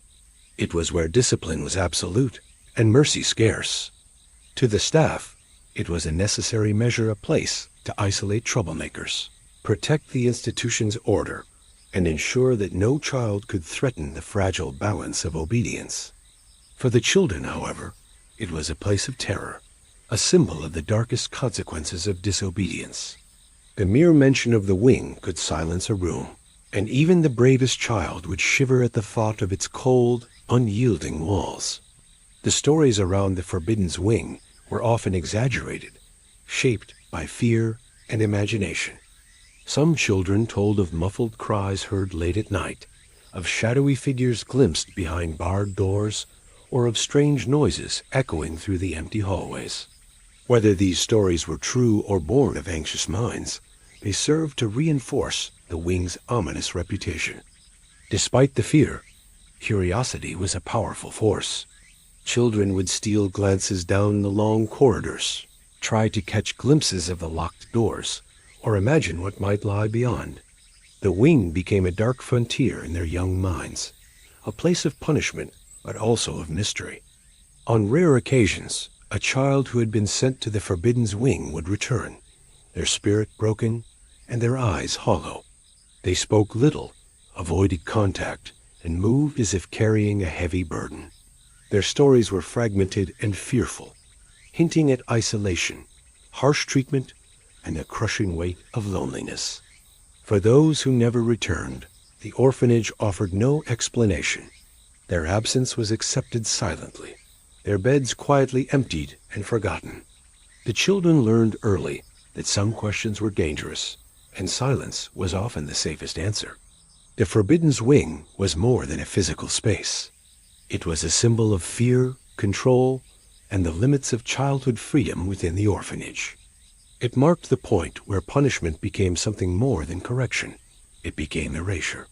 Yet even in this dark shadow, the children's resilience endured. Some found strength in the knowledge that as long as they remained obedient, they might avoid the wing. Others vowed quietly to themselves that if they ever found themselves there, they would survive it somehow. The wing's presence influenced the orphanage's atmosphere profoundly. It was a reminder that the strict rules carried heavy consequences, that the line between order and cruelty was thin, and that power was often wielded in silence. In stories told long after leaving the orphanage, the Forbidden's Wing often remained the most haunting memory, a place where childhood innocence was threatened, where the harshness of discipline reached its most severe form, and where the invisible scars of fear were etched deeply. It stands as a somber testament to the realities faced by children confined within such institutions, a place where punishment and suppression converged into a dark chapter of their lives, one whispered about, feared, and never forgotten. Within the walls of the orphanage, where routine was rigid and freedom a distant dream, there were always a few brave souls who dared to imagine a different life, one beyond the fences, beyond the gates, beyond the strict discipline and harsh labor. These were the children who tried to run away, to break free from a place that felt more like a prison than a home. Their attempts to escape were acts of courage, desperation, and sometimes sheer defiance, carrying with them the hope of a better tomorrow, or simply the need to breathe once again. Escape attempts were never taken lightly by the institution. The gates were locked, the grounds watched by vigilant matrons and sometimes guards. The orphanage was designed to hold its charges firmly in place, and any break from the rules was met with swift and often severe consequences. Still, the desire for freedom burned brightly enough to risk everything. Most attempts ended in capture. Children who slipped away under the cover of darkness were often found hours or days later, brought back tired, frightened, and sometimes injured. The return was rarely met with relief. Instead, the punishment for running was harsh weeks of isolation, loss of privileges, or even physical punishment. Yet even this did little to extinguish the urge to escape. The stories of those who vanished were different. Occasionally, a child would simply disappear gone, without explanation or trace. Whispers spread quickly among the remaining orphans, some believing these children had found a way out, while others feared darker fates. The unknown added to the mythos of escape, turning these disappearances into stories of hope or caution, depending on who told them. Escape attempts took many forms. Some were hurried dashes toward the gates, fueled by panic or sudden resolve.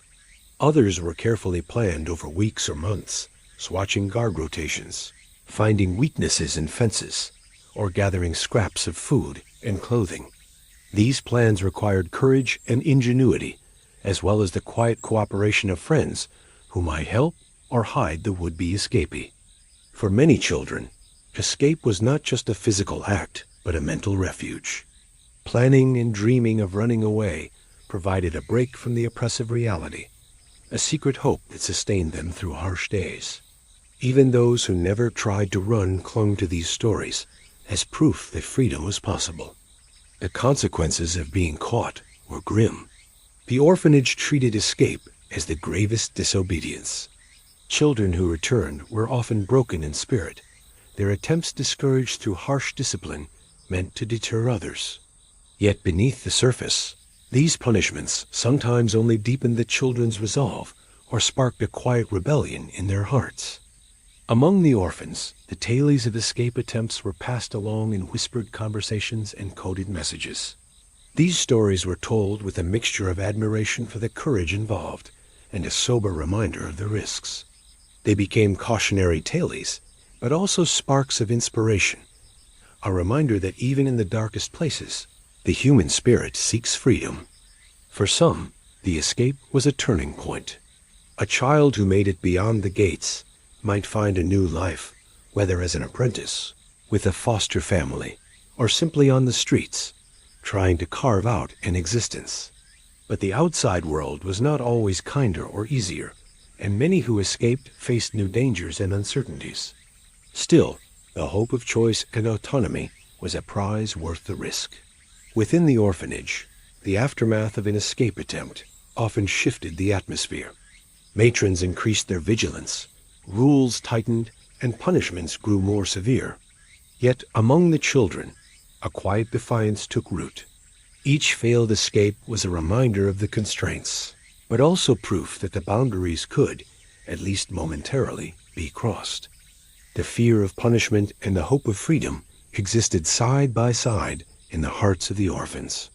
This tension shaped their days and nights, sometimes fueling despair, other times igniting courage.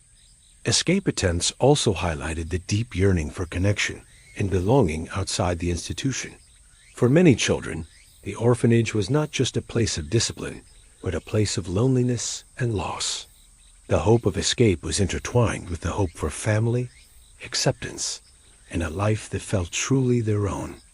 In some cases, older children acted as protectors or accomplices, helping younger ones in their plans. These acts of solidarity underscored the importance of friendship and trust in a world where both were scarce. But such alliances came with risks discovery could mean punishment for all involved. The stories of escape attempts, whether triumphant or tragic, remind us of the resilience and courage of children trapped in difficult circumstances. They reveal the deep human desire for freedom, dignity, and hope, even when the odds seem overwhelmingly against it. For the children left behind, these stories were both a warning and a light. They spoke of danger, of loss, and of the costs of defiance, but also of possibility and the unquenchable spirit that refuses to be tamed. In the long years of orphanage life, the memory of those who ran and those who vanished lived on. They were the quiet heroes in a place defined by routine and restraint, proof that even in the darkest places, the longing for freedom could never be fully suppressed. For every child who spent years within the walls of the orphanage, there came a day that loomed quietly on the horizon, a day marked not by ceremony or celebration, but by a mixture of uncertainty, hope, and often fear. This was the day they aged out.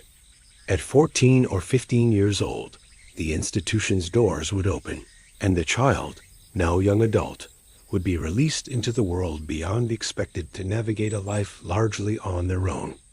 Aging out was a turning point, unlike any other in the orphan's life. It was a moment of transition that was both eagerly anticipated and deeply dreaded. For some, it represented freedom, the chance to leave behind the regimented days of the orphanage, to make their own choices, and to dream of building a life on their own terms. For others, it was a moment of terrifying uncertainty, a plunge into a world that could be unkind, confusing, and unforgiving. Inside the orphanage, preparation for aging out was often limited. Children were trained in basic skills, reading, writing, sewing, or menial labor, but the practical realities of adulthood loomed large and unclear. The institution's responsibility ended at the threshold, leaving many young people with little guidance, no safety net, and scant resources. As the day approached, the atmosphere in the orphanage shifted. Older children who were nearing release were watched more closely, their futures spoken of in hushed tones by matrons and staff. There was pride in their progress, but also a quiet resignation about the challenges ahead. For the children themselves, emotions were mixed. Some felt excitement and eagerness, dreaming of jobs, homes, or families of their own. Others were gripped by anxiety, wondering where they would go, how they would survive, and whether they would ever find a place to belong. Many aging out children found themselves directed into positions as domestic servants, apprentices, or laborers' jobs that were often demanding and poorly paid, but seen as necessary for survival. The transition was not always smooth. The skills they had learned within the orphanage, while valuable, were sometimes insufficient to meet the complexities of adult life. The world beyond was less forgiving than the orphanage's structured environment. Some youths faced rejection or exploitation, their vulnerabilities exposed in unfamiliar settings. The promise of independence came at a steep price. Many struggled to find stable employment or housing, and without family or support networks, isolation became a harsh reality. Yet, amid these difficulties, there were stories of resilience and success. Some young adults used the lessons learned within the orphanage, the discipline, the work ethic, the basic education, to carve out better lives. Apprenticeships turned into careers, and friendships formed within the orphanage sometimes extended into the outside world, providing much-needed support. The day of departure itself was often quiet, marked by a brief farewell rather than celebration. Children packed their few belongings, often little more than a bundle of clothes and a worn keepsake, and stepped out through the gates, facing a future that was both unknown and daunting. For many, leaving the orphanage did not mean leaving loneliness behind. The loss of the only home they had ever known, even if harsh and unloving, left a lasting ache. The bonds formed within those walls, friends, mentors, even strict matrons, were severed, replaced by the uncertainty of life outside. The transition was made more difficult by society's attitudes. Former orphans were often viewed with suspicion or pity, their backgrounds a mark against them. Opportunities were limited, and prejudice was common. The support systems that might have eased their way were few and far between. Despite these obstacles, aging out was a moment of profound change. It marked the end of childhood within the orphanage's strict confines and the beginning of an often difficult, but sometimes hopeful, journey toward independence. In the years that followed, many looked back on their time in the orphanage with complex feelings, a mixture of gratitude for survival and learning, and sorrow for what was lost. The experience of aging out shaped their identities and futures in ways both visible and hidden. Some returned to the orphanage's vicinity to care for younger children, becoming mentors or helpers, hoping to offer what they themselves had missed. Others moved far away, seeking new lives and new communities where the past could remain a shadow rather than a defining story. Aging out was not just a physical departure, but an emotional and psychological passage. It demanded courage, resilience, and sometimes sheer will to face a world that offered little comfort but required everything.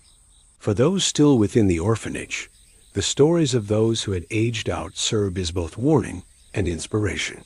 They were reminders of what lay ahead, of the necessity of preparation, and the importance of hope. In the quiet moments before leaving, many children dreamed of the future, of finding a home filled with warmth, a family that cared, a life marked not by loss, but by belonging. Aging out was the beginning of that search, a fragile first step into a wider, uncertain world. Many years after the heavy doors of the orphanage closed behind them for the last time, former orphans often find themselves drawn back, not by a physical journey, but by memory and reflection. The orphanage, with its iron rules, silent walls, and regimented days, leaves an indelible mark on those who lived within its confines. In quiet moments, far from the clamor of adult life, the echoes of childhood there rise once more, sometimes as shadows, sometimes as faint lights. Remembering the orphanage is a complex experience. It is not a story of simple cruelty, nor of easy nostalgia.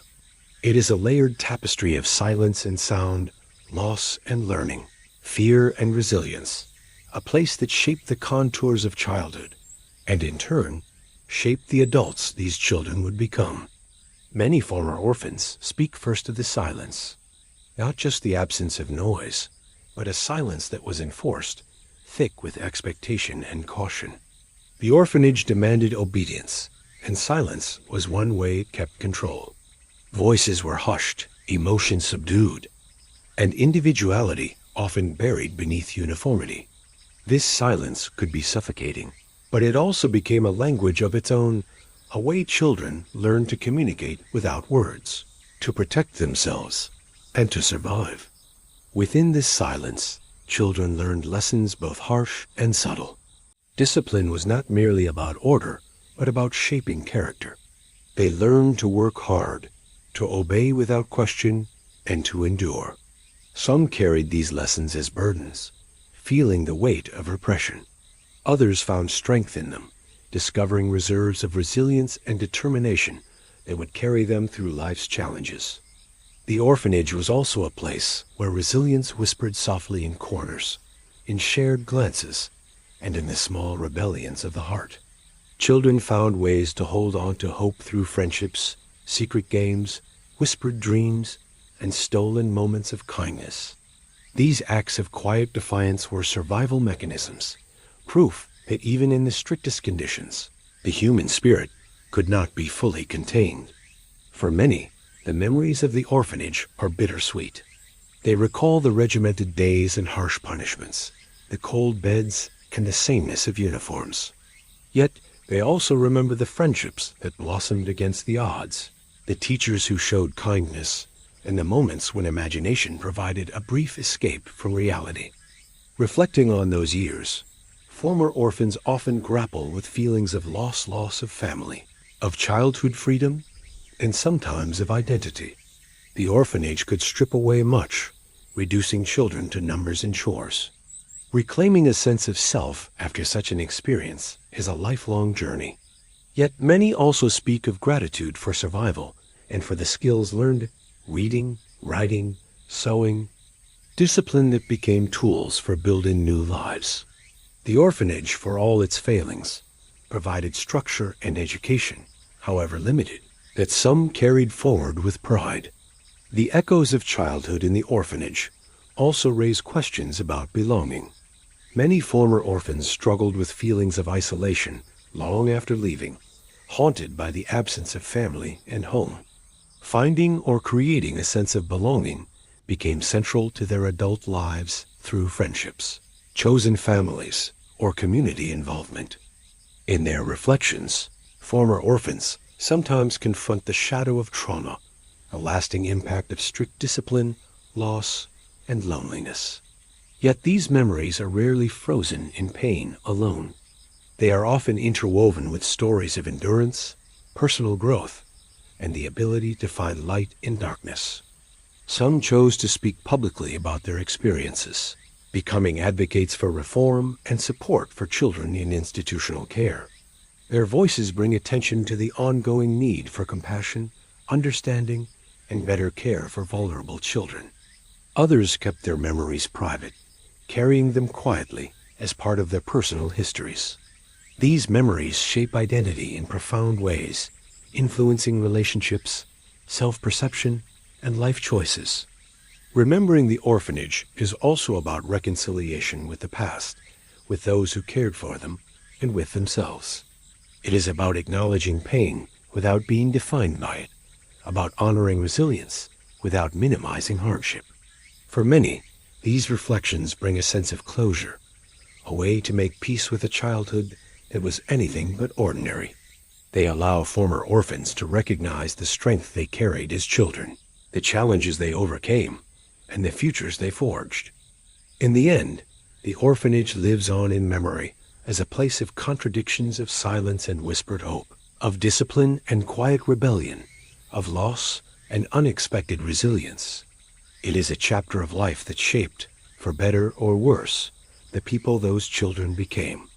And in remembering, former orphans keep alive the stories of survival and humanity that too often go unheard, reminders that even in places of iron rules and strict routines, the human heart endures.